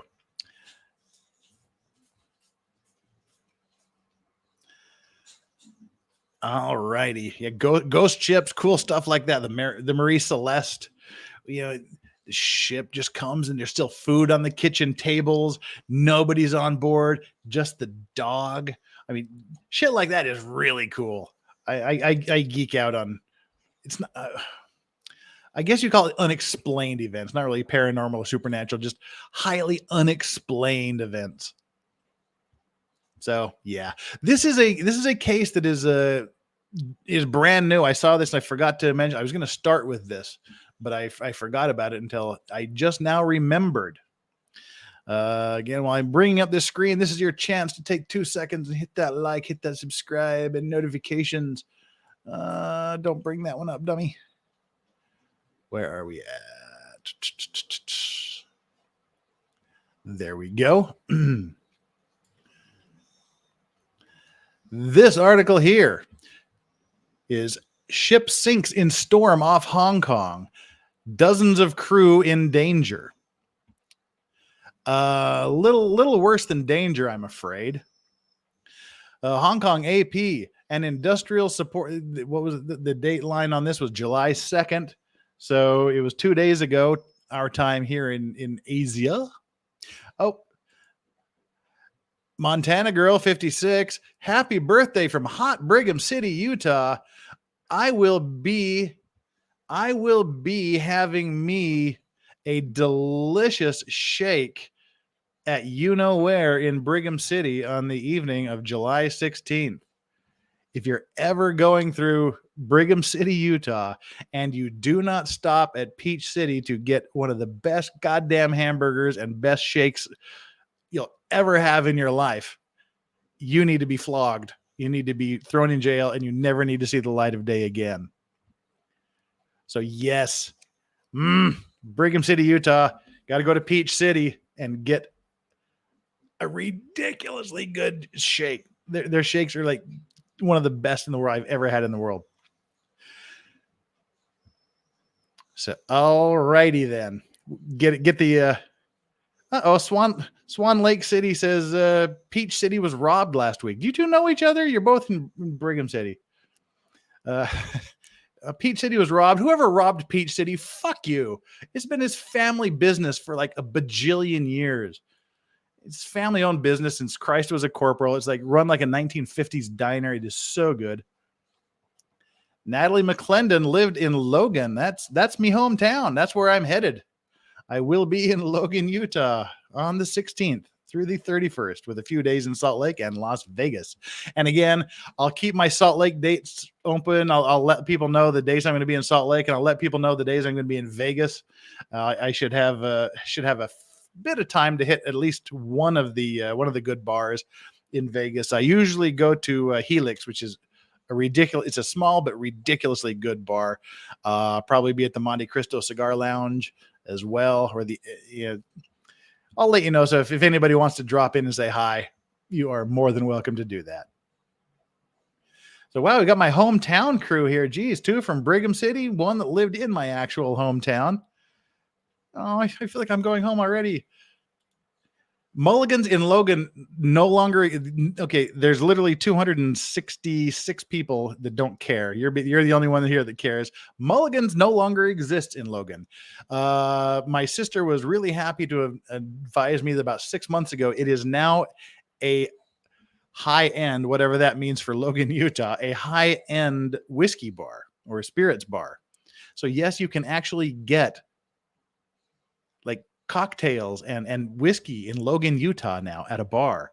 The only other place you used to get booze was a beer joint called the White Owl, which makes amazing burgers, and they make their own pickles. They pickle their pickles in jalapeno juice. Oh, they're perfect. Yeah, Mulligan's no longer exists. It is now a high-end bar, whatever that means. So let's get back to these poor bastards in China here. All righty. This was July 2nd, a couple of days ago. Hong Kong, Associated Press. An industrial support ship operating in the South China Sea has sunk in a storm with the possible loss of more than 24 crew members. Rescue services in Hong Kong said Saturday. Authorities dispatched planes and helicopters to aid in the rescue, with at least 3 people from the crew of 30 brought to safety as of 5:30 p.m. Saturday. Photos released by the Hong Kong Government Flying Service showed one crew member being winched up to a rescue helicopter as big waves lashed the sinking vessel, which had broken up in 2 parts. The accident occurred about 300 kilometers, 186 miles south of Hong Kong. The flying service did not give the name or origin of the vessel. It said in a statement that crew members were negotiating difficulties brought on by severe tropical storm Chaba, which was packing maximum winds of 110 kilometers or 68 miles per hour. The storm made landfall in the western part of the coastal province of Guangdong later Saturday. The Hong Kong service sent 2 fixed-wing aircraft and 4 helicopters for the rescue efforts. All righty then. Let's we need to refresh this to get the video, I guess, of the incident. It is already played through. Come on, get through here. Skip ad. Oh, come on. Yeah. It had a video of the rescue here before. Let's see if we can pick up the rescue here. And here's some pictures of the ship there winching the guy up. That's the sinking ship.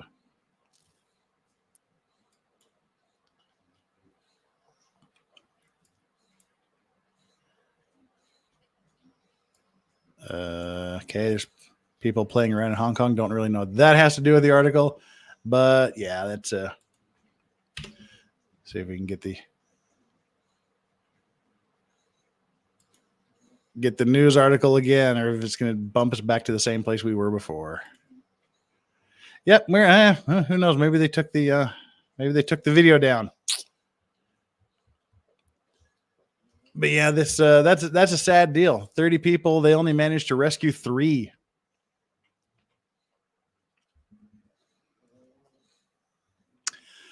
So that's something that just happened on Saturday afternoon, Saturday evening. No further details of that yet. If I hear anything, we'll update it next week. Now, with that cheerful piece of news out of the way, let's wrap this up with how about we do another ship accident? All right, let's lock and load the other ship accident I had prepared for today, just in case I didn't talk as much as I normally do, which seemed to be the case today. So we'll pop that in here.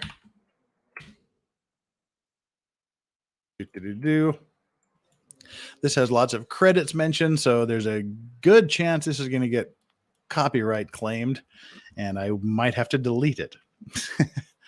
But let's give her a crack and see. Sharing screen. Where are we here? There we goes. All right. Well, we've got a good picture here to start out with, and again, before we get bumping on here,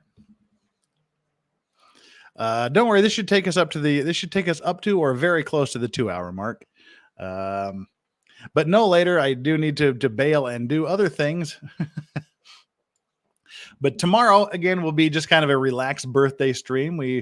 We'll do some other stuff. We'll get that out of the way because I've got. Let's see. Let's kind of give you a preview, maybe, of what to expect tomorrow. We only got partway through the mayonnaise murder. I think I really can't remember much after starting the mayonnaise murder article on Friday night, but yeah, there's mayonnaise murder. We get to talk about Russian basketball player weed, or basketball players with weed in Russia. A pastor that really, really, really likes Starbucks. So much that he really, really needs to pleasure himself at Starbucks. McDonald's meth smuggler, Nazis. In case you didn't know, Ghislaine Maxwell was sentenced. R. Kelly. We can do some of that. So that's just kind of some of the fun stuff we'll talk about tomorrow on the birthday stream. And also, what I'm hoping for, the reason I'm scheduling a little bit later than usual, I'm going to be starting at right around 11 p.m. my time, which is 10 a.m. Eastern time. And what would that be? 11 p.m. my time would be 3 p.m. London time and midnight Australia, Canberra time. The reason I'm doing it later is because at 8:35 a.m. Central time, which would be 10:30 Eastern time, is the Taylor Shabusiness arraignment hearing. That's when our lovely lady Taylor Shabusiness has to stand in front of the court and plead guilty or not guilty to strangling her boyfriend in a drug-induced haze, coming out of the drug-induced haze and saying, well, I've already started to strangle him. I may as well finish strangling him.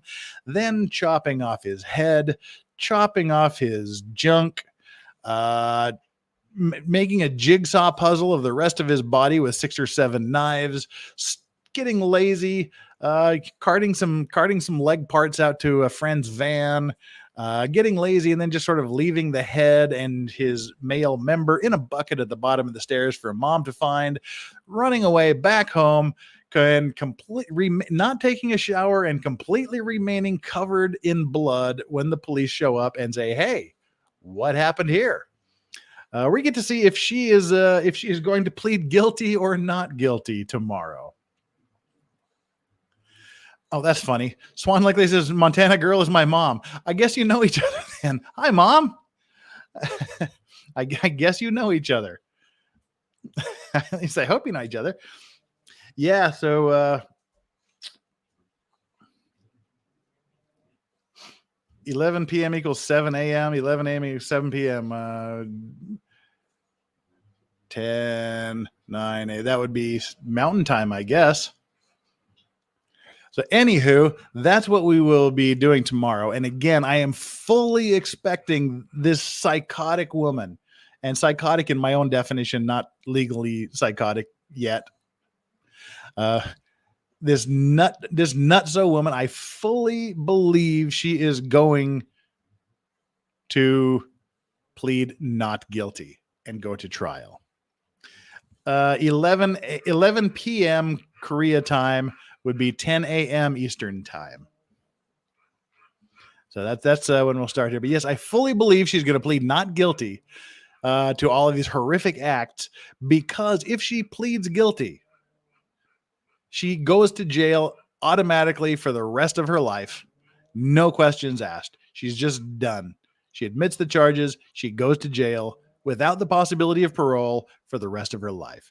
She has literally nothing to lose whatsoever by pleading guilty. I mean, by pleading not guilty. She has nothing to lose. She can just hope for some sort of Hail Mary, and I doubt Mary is going to be paying any attention to her during the trial. She can just hope the prosecutors have some absolutely epic fuck up, that there's some sort of mistrial or something really horrible happens and it gets thrown out or whatever. It's a long shot. I mean, it's the longest of long shots. We saw that in the Chandler, what was Helderson? Was that his name? In the Chandler case. You got to go for it. You got nothing to lose by pleading not guilty. And whatever teeny tiny chance you have of having the case thrown out somehow, you got to take that chance, or you just go to jail for the rest of your life. You're probably going to jail for the rest of your life either way, but at least make a good show of it. And now I'm real self-conscious here that mom is on the stream, you know. Swan Lake lady's mom is here now. Somehow I'm like suddenly self-conscious about that. But I have to maintain my language around moms. I'm sorry. Of course, your mom is probably younger than me, but there should be. Okay, this is from Inner Peace when I was saying that I wasn't going to be doing the Say Will Ferry. There should be no off limits on history. Comedians are joking about 9/11. Yeah, whatever you want to say, I'm not going to touch the Say Will Ferry case. It is literally a sacred topic here in Korea. I have to live here in Korea. I have to function in Korean society, and that's one thing I am not even gonna mention. It's a horrific tragedy, and it is literally the saddest thing that's happened in this country other than the Korean War. Basically, it is just something that is only talked about in the most reverent of tones. It's not something to be monetized and, you know, dicking around on stream with. It's not something to be speculating about, because you have about 1,000 parents and then 40 million Koreans that would be on my shit. So yeah, that's think what you want. Say I'm a cuck, say I'm a simp, say I'm a dick, say I'm a pussy. I ain't going to touch this topic. It is just way too weighted. It's way too heavy. There's way too much stuff going on with it for me to even mention. Georgina Archer asks, "Where is your hat today?" It's about 1 billion degrees in this room today. It's just way too hot to have the hat on. Now it's kind of cooled down, but I don't have a hat within arm's reach. But it was way too hot in this room. Asso, thank you very much. Asso, whatever. Ghislaine Maxwell will meet a witch named Hillary. Yeah, I did like the one meme I got. Had like Bill leaning over Hillary. Hillary was writing something. It's like, and it was like I something along the lines of, "Oh, I regret everything I did. I'm sorry. I can no longer live my life." Signed, Ghislaine Maxwell. You know, being written by Hillary. That I can joke about. That I will joke about. Thank you so much for that donation. The super chat was awesome. I really, really respect everything that you guys do for me. The support you give me, it's absolutely lovely. It's completely undeserved. Digger 420. It's the Sewol Ferry disaster in Korea. SEWOL. It was a ship full of high school students that capsized, and 400. I believe. Let me see here. Let me bring this up here. I don't want to leave this channel. Hell no. God dang, I just about signed myself out by being a dick. Let's not do that. That would be less than stellar if I used my current screen for a search term. Okay. Don't say that. Yeah, if there was 476 passengers and 304 deaths. 5 bodies were never recovered. Of the 304 deaths, 250 were second-year high school students.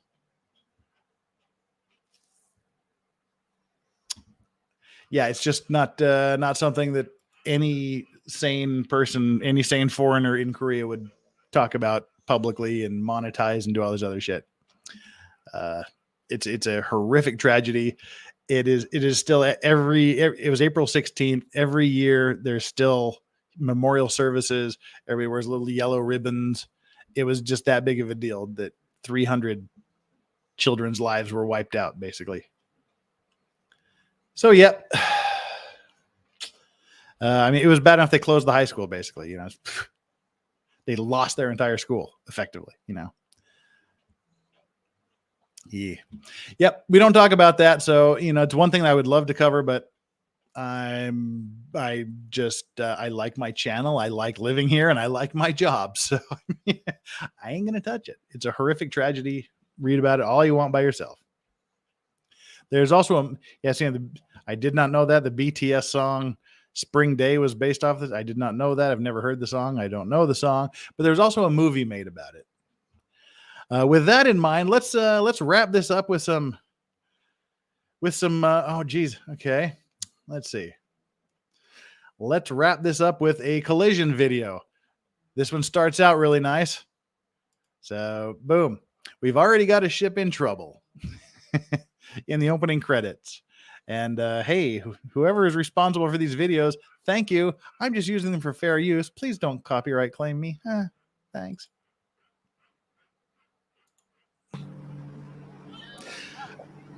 No, they've got video cameras. This is an intentional sinking. Yeah, okay.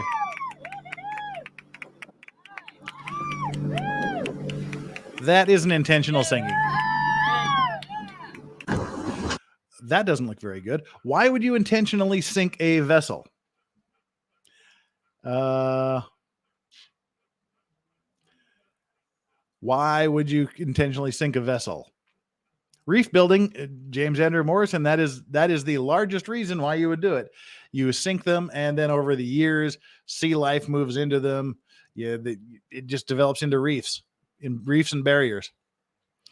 So yeah, that's as horrifically unenvironmentally friendly as it sounds. Sinking a used ship is actually a very environmental friendly thing to do. It becomes this huge, like, micro habitat for sea life. So that was clearly an intentional sinking because there was cameras and people cheering. This guy here, assuming it's a guy. What are you eating, doggy? Hey, what are you doing, dumbass? There's nothing for you to be eating there. I have a sneaky suspicion that this isn't going to go well. Let's give it a watch.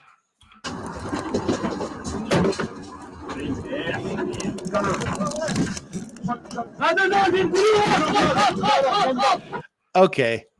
Right here, I think you've officially passed the point of no return. I think you've passed the balance point.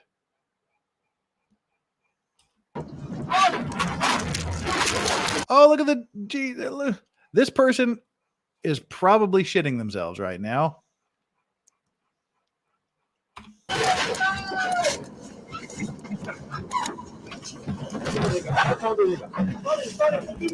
Wow, okay.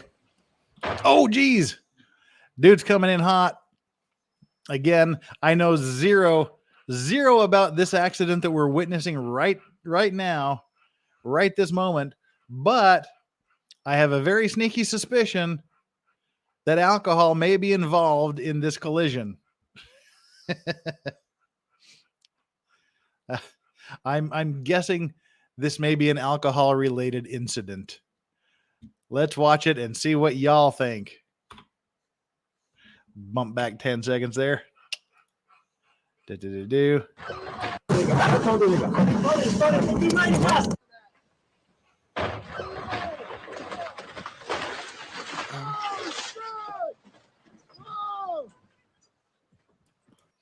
What say you, ladies and gentlemen of the jury? Was alcohol involved in this particular accident or not? John D, is this boat crash porn? Yeah, this is pretty much what we do on Monday. We do boat crash porn. Boat crashes, ship sinkings, other maritime related disaster stuff. We were a little bit serious today with the Skyway Bridge. We'll do another case next week, but we'll always have dumb people doing stupid things with really, really expensive toys.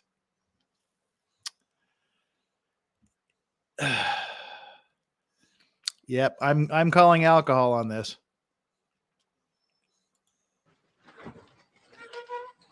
I fucking got it!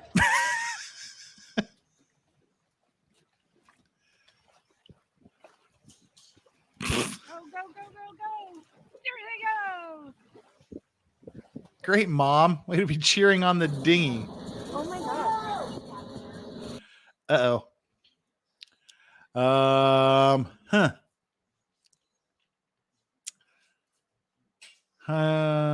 Let's watch this and see if we can figure out what might have gone wrong with this particular incident here. I'm gonna guess he just keeps going straight into this ship that the other people are on. What's going on? Yep. If you hear a ship doing that, you're fucked.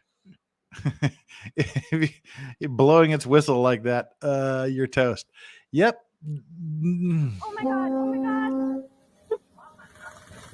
Wham! Oh, gotcha, bitch.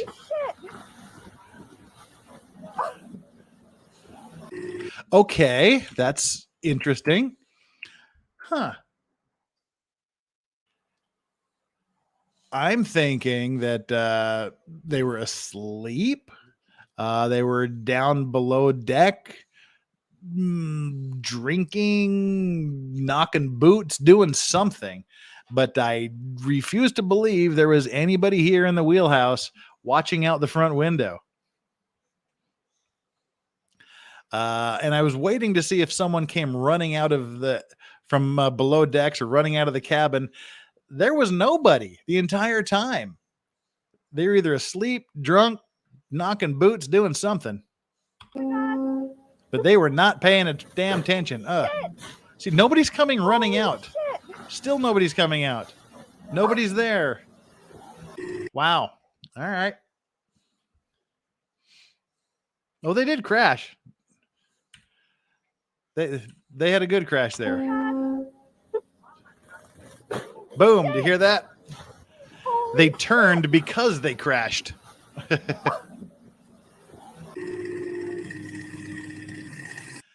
All right. These places in South Asia, Southwest Asia, Southeast Asia, they have a lot of ship accidents. Oh, we got a tugboat. Okay. Okay. All right. Let's back that bitch up. All right. I see what's going on. This is a tugboat here in the foreground. Tugboat here.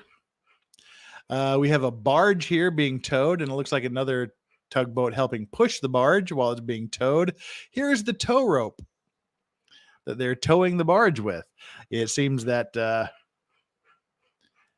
that no one on this ship over here saw this line.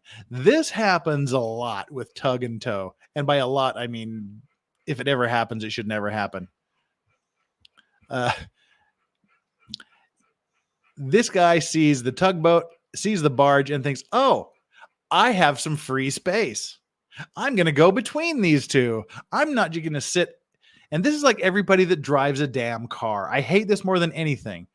When there's a car here, I'm here, and there's a little space, and people come out and turn left or turn right in front of you. When if they just wait one goddamn second, there's not anybody behind me for 45 freaking miles. This is the maritime example of that happening. Bonehead cannot wait for a minute or two for this barge to go. So he's thinking, all right, I'm just going to go through this space right here. Let's see what happens. Cast your votes now. Is the main tugboat number 1 going down? Is the barge number 2 going to be sinking? Or is this boat that's cutting across number 3 going to be sinking? Or for some reason, would it be second tugboat number 4? Let's see what goes wrong for which and how many of these ships involved. Yep, see, hitting the tow line there. Oh, it's still caught on the tow line.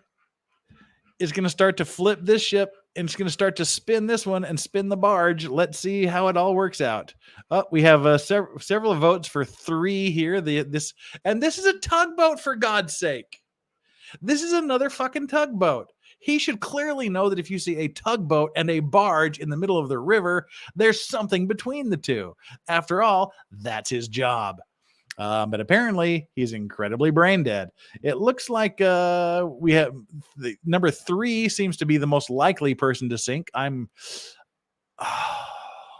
gonna go with 3 and possibly 1. Yeah, I'm gonna go with 3 and possibly 1. We've had a couple. Well, Jake's Baby Cakes says all of the above. Yeah, they're all the same color too. Yeah, they're all on the same team apparently. So let's see what happens. We have a musical accompaniment.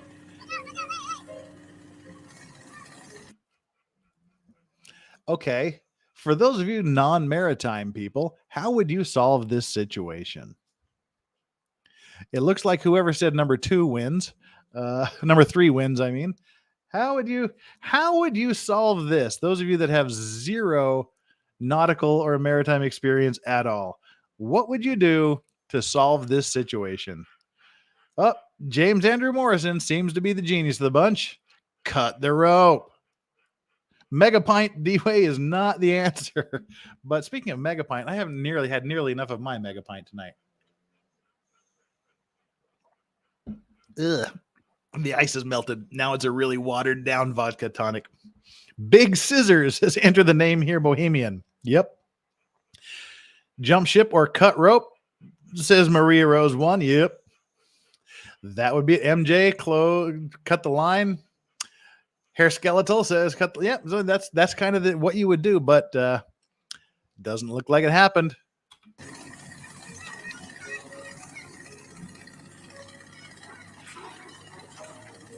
Okay, it snapped the rope. Oh, boo. Boo. Boo. The answer was none of the above. It snapped the rope. The way it was taking on water here in the back, I thought it was going to flip the tug. Crap.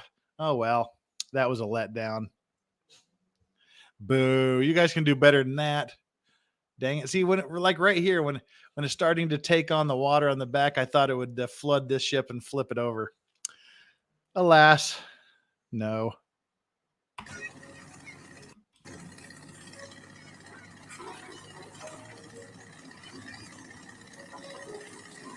Boo. Oh. Oh dear. If that is what I think it is, and those of you with maritime knowledge may tell me one way or the other. I believe this is an anchor line from another ship. Somehow this ship had its anchor out. This other ship had an anchor out, and they caught this anchor chain on the front of their boat. They've hit them here. It looks like there was a collision here. And again, I watch these things live too.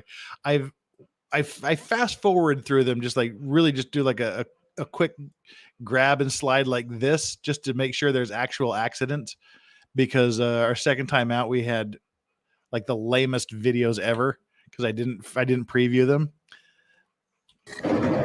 Tug lives matter, you know it. Ikeras, you're right. But yeah, so it looks like, yeah, there's some damage up here. Some this canopy here is out of whack. So it looks like they smashed into this ship at a good angle, and when they did so, when they smashed into it and turned, bounced off the side, they caught the anchor line on this part of the ship. Oops. Hashtag Tugs Tits. Make it trend again. Yep. And let's go for a second accident. Yep, that's exactly what happened. Boom. Oh, here we go again. Just in case you didn't like it the first time, you get another one. Oh, here we go again. Being in port seems to be much more dangerous than we thought.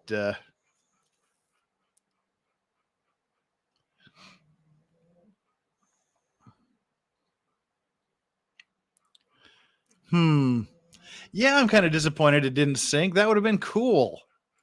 Come on. The live stream was hilarious, though. Unexpected success ship activities. Yeah. It was definitely not a ship accident or collision video. It was just like minor ship inconveniences.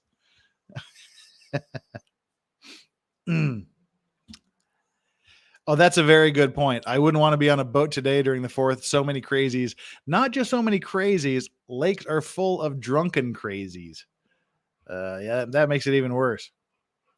So yeah, let's watch someone else make some serious fuck ups here in port. I feel sorry for this, what looks like a little tuna fish. Tuna fishing vessel. This is not actually a tuna fish. Looks like a small tuna fishing vessel. It's pretty clear what's going to happen. Let's watch this. Let's watch this red ship just go full idiot and smash into it. Holy shit! with commentary from witnesses. Holy shit!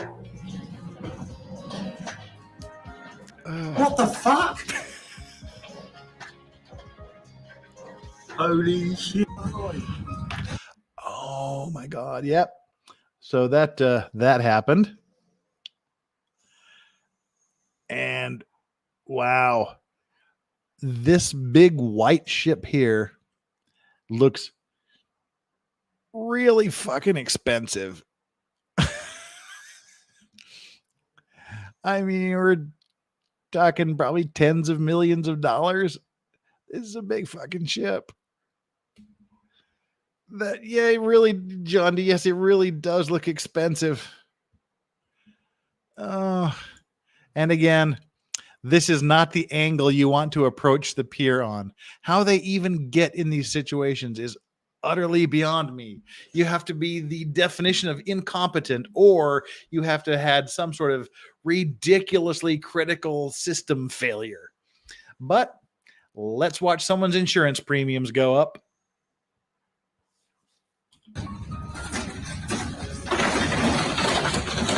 Ah, god damn. Oh, let's we have the name of the ship here. Let's see if we can quickly do a search for Blue Magic Yacht value. Oh, I forgot to put yacht view. Yacht value.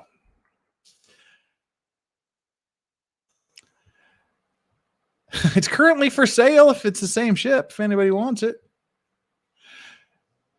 Do we have a picture of it here? Do we have a picture? Is that it? That is not it. There is another yacht called the Blue Magic that looks different, that is valued at 3.3 million euros. Okay, so it's not that one. No,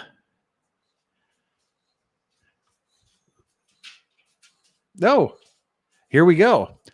Here's an article about it. Let's see. This is fun. All right. Lordy. All right. We're going to switch screens here because we have a news article about this one. When you see something this big, it's going to make the news. All right. Let's share this screen. Share screen. La, la, la, la. This is a 48-meter vessel. Wait, I need to move this over here. Boom. All right, get my shit together. Enlarge. On June 23rd, this is 2019. Yep. On June 23rd, a 47.7 meter Hessen charter super yacht Blue Magic lost control. They always lose control, don't they? So, and hit a pier at the port of Santa Maria de Lucia, Italy. The sailing yacht was crushed between the dock and the bow of the Blue Magic.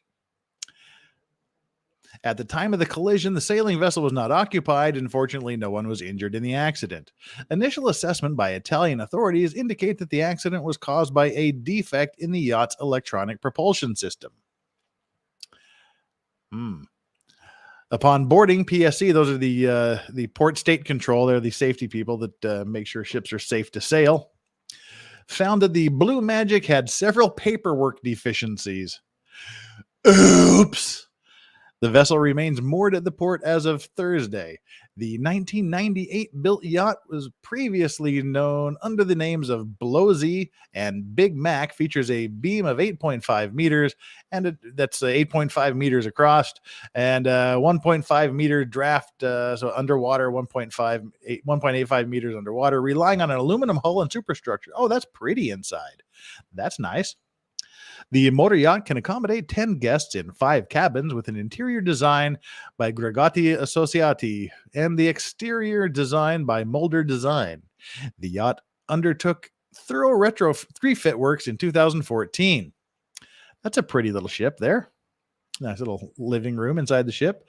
Bet those bottles are all broken now. Powered by MTU engines of 3,800 horsepower. That can cruise. Yep. Reaches a maximum speed of 24 knots and cruises at 18 knots. That was a pretty ship. Her charter rates for summer start from 150,000 pounds per week. Okay. Well, it didn't tell us how much the damn thing was worth. I'm so curious now. We need the Hessen Blue Magic yacht value.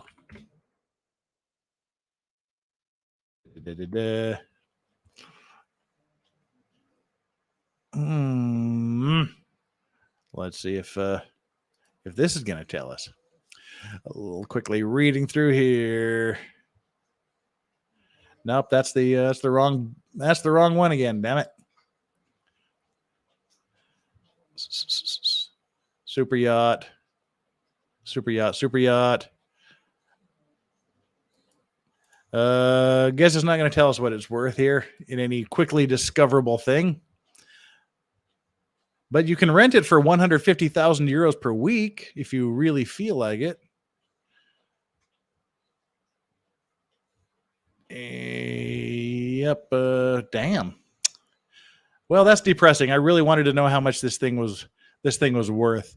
I can only guess that it's probably somewhere between $6 and $10 million. That would just That's really all I could guess, you know. Last place I'm going to check, and then we'll get back to the video. 2 twin cabins, 12 guests, 5 rooms, 9 crew, interior bar, 0 speed stabilizers, blah, blah, blah. Water sports. Oh, here we have engines, maximum cruising speed, builder, yank. Nope. Sorry, it's just, this is just for rich people that want to rent it. Apparently now it rents for 160,000 euros a week.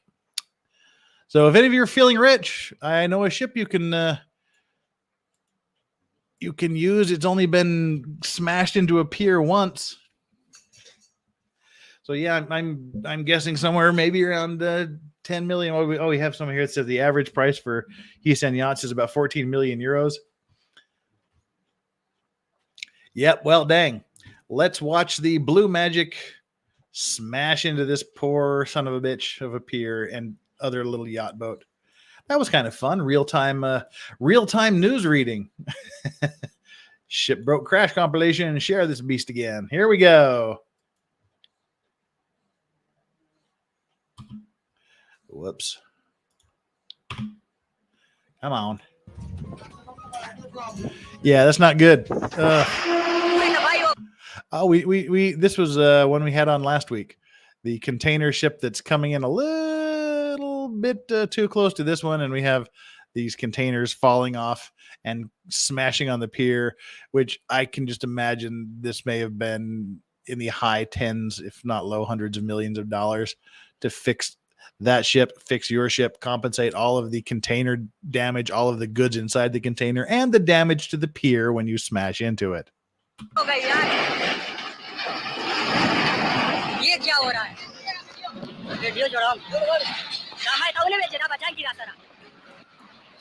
Oh, that's ugly. That is just ugly. Uh-oh, here we have someone out in a little dinghy. This looks like sailing lesson day 1. Do they have student boat drivers? You're looking at a student boat driver right now. This is where everybody starts, on these little tiny dinghies out in the ocean. I guess we just get to go see a funny video of some guy flipping over. I'll tell you who's pissed about that last accident. The lawyers that have to work 18 hours a day for the next month to get control of the situation. Yeah, telling him how to turn the tiller. Well,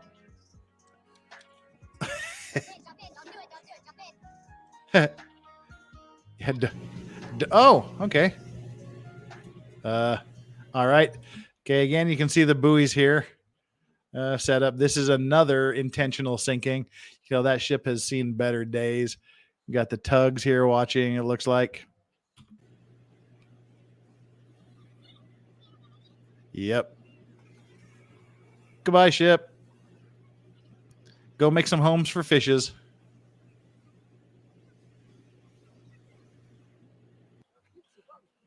Okay, we saw this one too. The Russian ship coming in at just the exact wrong angle. Get him, Olga.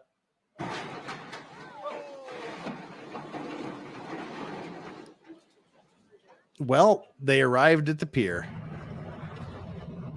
What the hell is going on here? Oh my Lord. Oh my God. Okay. Yeah, this is not something you see every day. Wow. All right.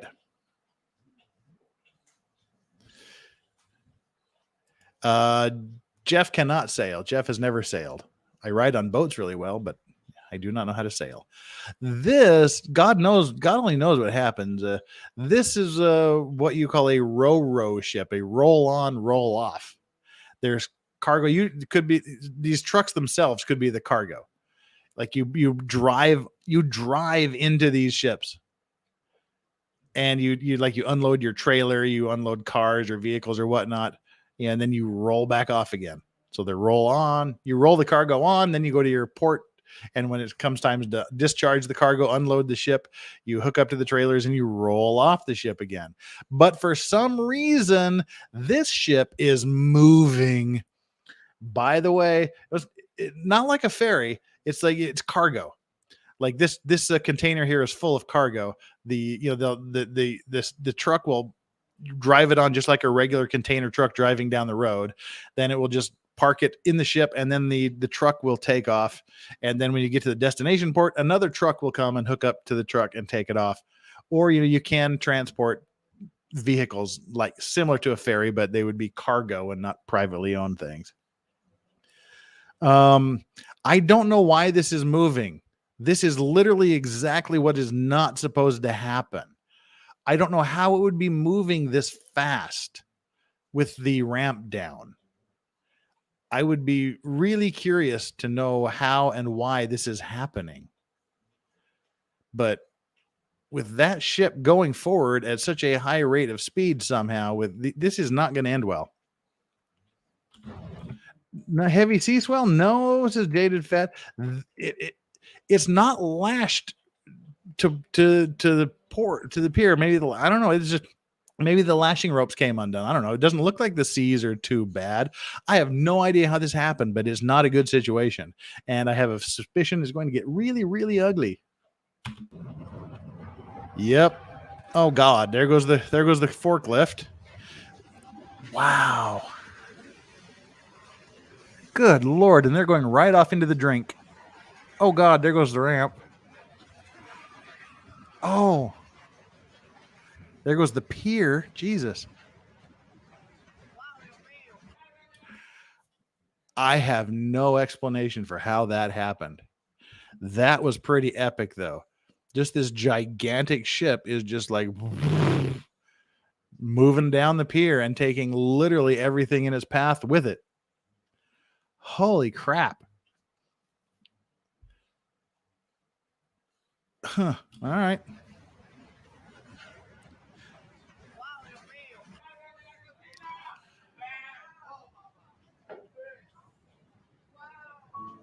Oh, we get sad music with this one. I'm just trying to park. I didn't mean to destroy the ship. Oh. Oh, well. I don't know why this next thing that's about to happen is actually going to happen. Why would you do this? Just really quickly, a couple things I had highlighted to read that I forgot about. Have you seen videos of mega yacht crashes? Apparently their engine rooms nowadays are entirely computerized, and sometimes those computers fail. Yeah, there's a lot of automation, but there are still supposed to be people there to take manual countermeasures. You still have your chief engineers, your oilers, your other people that are in the engine rooms, and the failures suck. But you generally should be able to take countermeasures. But I'm just kind of curious about how some of these things even happen. That's why it says mega yachts have computerized engine rooms and can crash. Yes, as we just talked about, just pointed out. If the computer systems fail, it does kind of take a little bit to restart engines and get things done. But you still try something. Drop your anchor. Don't just plow straight into something like we're about to see with this little iceberg. I got this little lady here. She's probably waiting for her boyfriend. I'm the king of the world. I don't know why this ship is about to go through this iceberg. But hey, what could go wrong? What could possibly go wrong here? Why would you do this?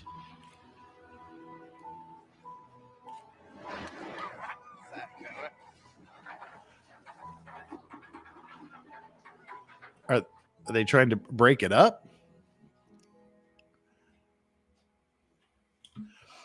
Okay. I do not know if this is intentional or not. But yeah, this letting water into the back of the ship like this, however it gets in there. I mean, this may be filming an intentional sinking, because it doesn't look like there's anything going on in any other part of the ship, and it looks kind of stripped down. So if that's what they're doing, that's pretty cool. This is going to give us a view of what a ship sinking looks like and how fast this can happen once water starts to pour in.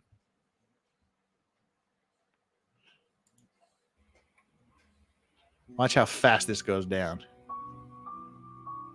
So literally when water comes on like this, you have no time to escape.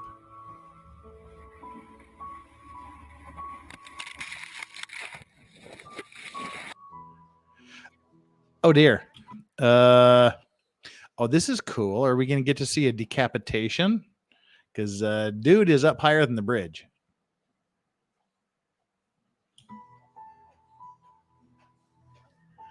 Dude, duck. Fuck. Duck. Please duck. Oh, well, I guess you didn't need to duck. It stopped before it got to your head. Okay, now we get to see a tugboat go down. Oh, shit, there's people on that one. Never mind. That's not funny. Dang. Oh, dude, let go. Okay, here's the deal. If you go down with a ship like this, you want to get as far away from this ship as possible because you can get sucked down with the ship when it goes down. You can go down with it. So yeah, you there was people under that. That looks bad. Yeah, I hope everybody was safe there because there was a lot of people on that tugboat when they did their little dance. Yes, you got people here, people over there, this dude up here, that guy there, and they went under. God, I hope they got out. This guy needs to get out fast.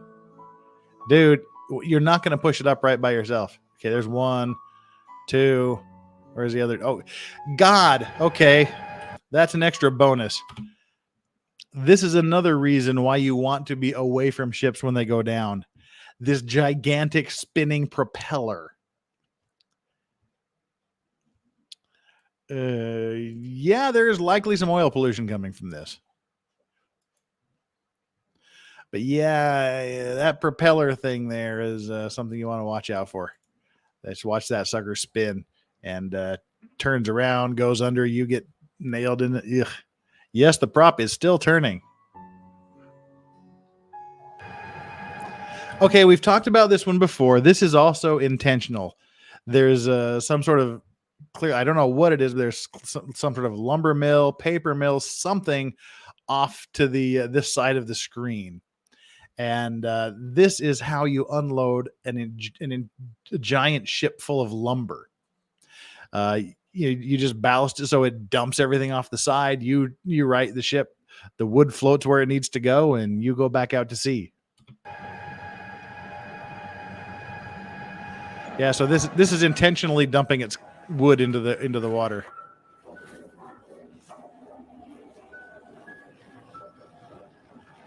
That's how you deliver a gigantic boat full of wood. And here you have, again, if you think this is the third time we've seen this one, knocking over this several $1 million gantry crane. Bearing in mind there is someone actually up in there working. Hate these gantry crane accidents. Ugh.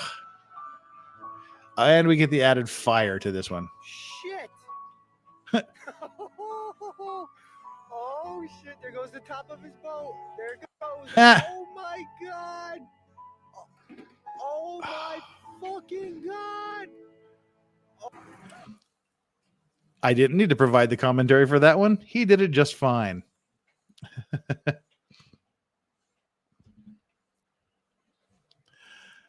Is this the old lady that like the oblivious grandma one? Yeah, this is the oblivious grandma video we've done before too, just from a different angle.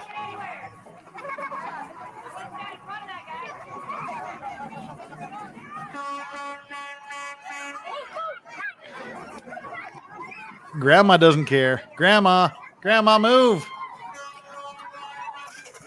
Crunch. Boat stopped. Oh.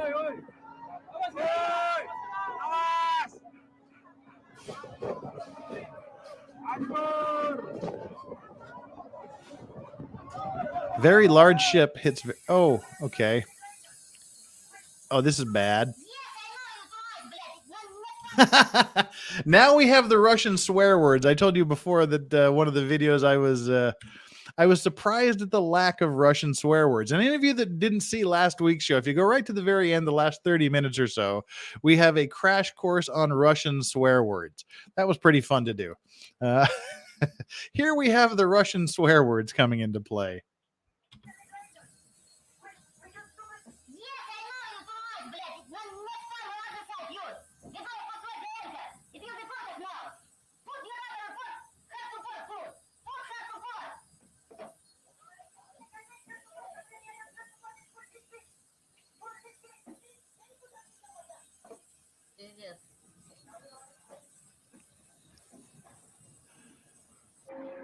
That was good.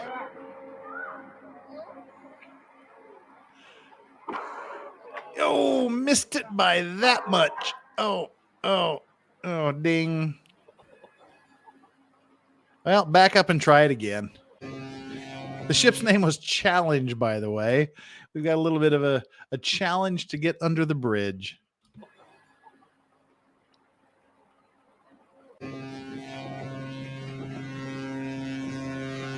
Oh, God.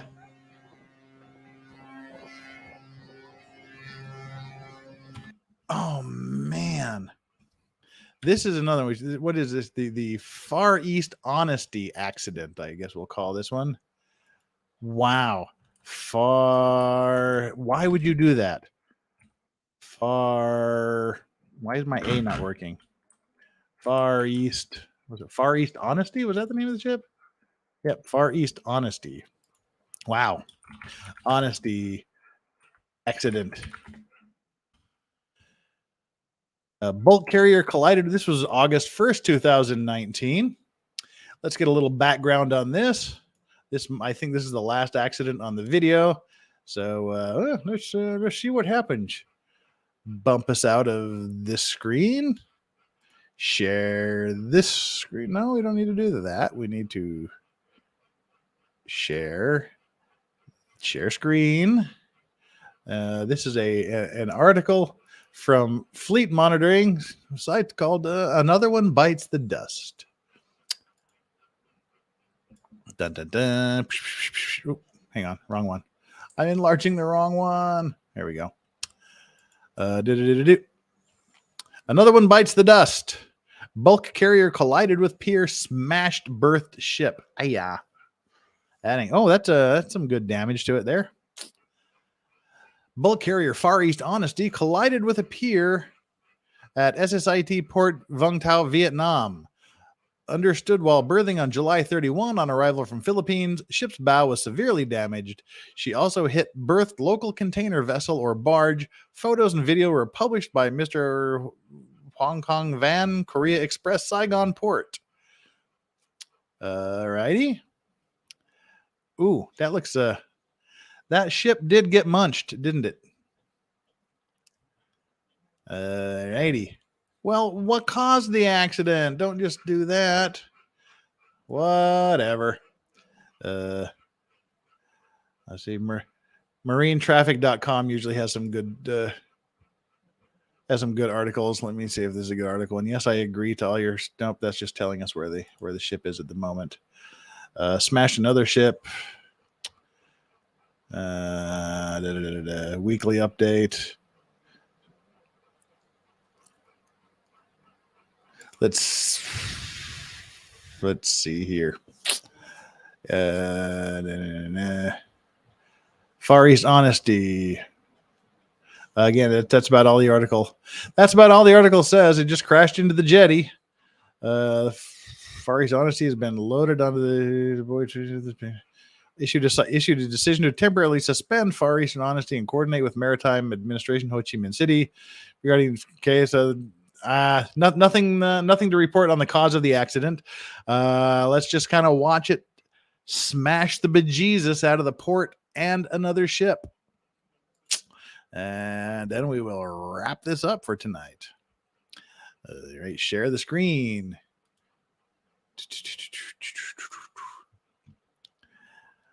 All righty, here comes the Far East Honesty. Clearly a catastrophic system failure if ever there was one.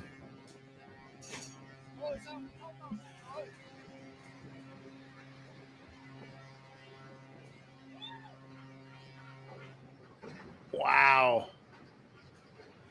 Ooh, it barely missed the gantry crane. Oh, those are bad crunchy noises.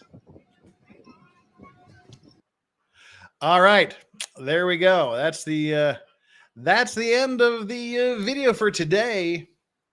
We'll do another case next week. Have another round of videos next week, and we'll be enjoying some fun there. Again, tomorrow night, we're just going to sit and do a birthday stream, hit some news articles, talk about them, laugh about them, make fun of people like we normally do. Feel free to bring a drink along with you, especially you degenerates in America that want to start drinking at 8 o'clock in the morning, or well, I guess it'd be 11 o'clock Eastern, and no, it would be 10 o'clock Eastern, 9, 8, 7 Pacific. So yeah, it'll be my birthday stream, and we'll just do dumb shit and talk about stuff and just have fun. I got a couple of presents from people. Maybe we'll open the presents and see what's going on. Maybe have a guest or two. We'll see. But anywho, it's been another fun night tonight. I hope you enjoyed the Skyway Bridge case, and we'll do another case next week. And the videos are always fun. I enjoy doing the videos. Some of you have sent some collision videos. I appreciate that. If there's any particular ship accidents you're aware of that you want me to get around to eventually, please let me know. And for the rest of the week, we'll be doing more of the Alec Baldwin stuff. Wednesday, there's three people to go through still. I'm not sure we'll do all three of them, but we probably will. Let me pull this up again real quick so I can be accurate with my times. The plan this is just the plan right now at the moment, and because I'm disorganized and shit happens, this may not be the actual order we do these in, or this may not be the ones that we do. But we have Seth Kenny. Seth was the guy that supplied the dummy rounds and all of the rounds that were used, allegedly all of the rounds that were used on the set of Rust, where Alec Baldwin was dicking around with a gun and blasted the cinematographer and killed her, and the bullet went straight through her and into the director. So Seth is the guy that provided the weapons. He's the one that I think has to answer the first question of how live rounds came from him. Because again, thanks to the people in the chat, they informed me that there's empty brass, that this company supplies empty brass to these other companies. And one of the other companies that apparently provided the dummy rounds, that loaded the brass with the dummy rounds and the blank rounds, was Seth here. His name's Seth Kenny. Now it's interesting. The video is titled Police Interview rather than Police Interrogation. So we'll have to see if they read him his rights at the beginning of the video. And I haven't seen these. I'm watching these totally cold with everybody. So those of you that have seen the videos, no spoilers, please. I want to see if they read him his rights at the beginning and make him a suspect, or if it is literally just, we don't think you've done anything wrong and we want you to tell us what happened.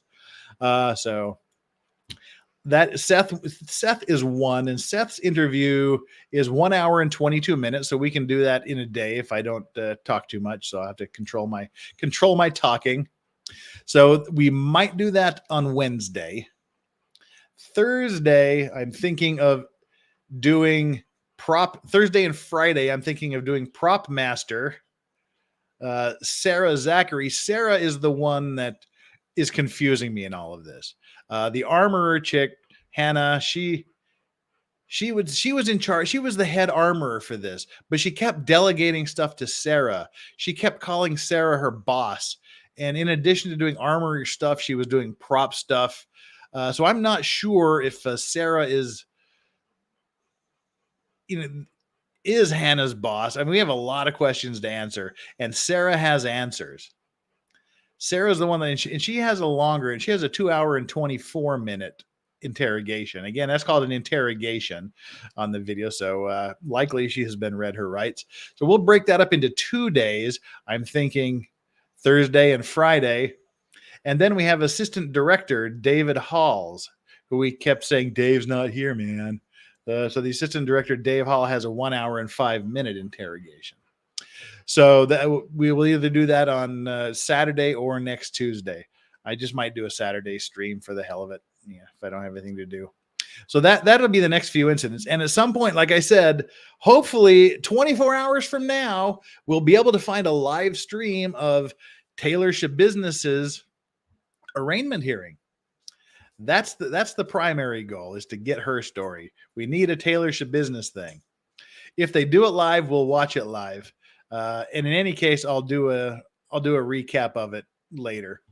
But that's my goal. Hopefully 24 hours from now, we'll be watching a Taylor Shabusiness arraignment hearing. So there we go. We've had some great some super chats tonight that were fun. I deeply appreciate all the super chats you guys bring in here. Yes, Pleb Life, that's what I just mentioned. Dave's will either get to Dave's interrogation on Saturday or probably most likely next Tuesday. So we'll just kind of have to see. Happy 4th of July to all of you Americans here in the audience. And hey, sorry to those of you that are from the UK. Had a lot of fun tonight. Always, again, I'm just scrolling back through here to make sure I didn't miss any super chats. If any super chats want to come down, now is the time to do it. Oh, looks like we got a couple of porn bots snuck through. Mods took care of it quickly, though. Congrats, you got it right in. I think I forgot to do a subscribers only thing, didn't I? What do you want, dogs? Dogs are telling me, shut up. You've been going for 2 hours, 2.5 hours. So, all right.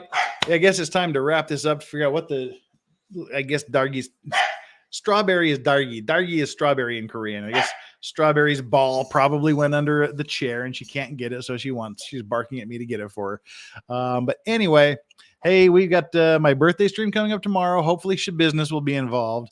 Thanks to all of my monitors. All of my moderators who stuck through all of this. Thanks to all of you that were here. Those of you that stayed from the beginning to the end, I really question your need to get a life, but I appreciate it. Those of you that came late, if you haven't already subscribed to the channel, please do. Your generosity and kindness kicked me up over the 22,000 subscriber mark today, which is something that I was utterly unheard of a month ago. We're at 22,009 subscribers right now. Things are continuing to grow. You can get the word out by liking the video. I don't know what our like count is. The last one I have on my screen is 357 likes. You guys are really good about liking my videos, and I appreciate that. Usually the likes are way less than the views, but all told, I usually hit a good 33% of viewers hit the like button. So I deeply appreciate that. All of your likes help big time to get YouTube to pay attention. Your comments on the videos, for those of you on the replay crew, please leave a comment. Those of you that are here now, when it goes live again, just pop in and make some sort of comment. Notify button, share with your friends. Let's keep growing and having fun. And with that, again, final shout out to the awesome mods. Thanks to all of you for the 4th of July wishes. Thanks to all of you that have given me birthday wishes. Please stop by tomorrow. We will be having fun. I'll probably be having drinks. Won't be doing anything crazy like the shots for cash. That grift thing is not going to happen very often. But if any of you do want to drop off any super chats and things like that, they will be accepted with absolute graciousness and deep thanks. Have a great day. Have a great night. Have a great morning wherever you happen to be. And everybody, please take care of yourselves. Watch over each other. Tell the mods thanks. Mods, tell the other viewers thanks. Love y'all. See you soon. about 23 hours and 20 minutes from now. Until then, I'm Legal Vices reminding you to take care and to always enjoy your legal vices. Bye.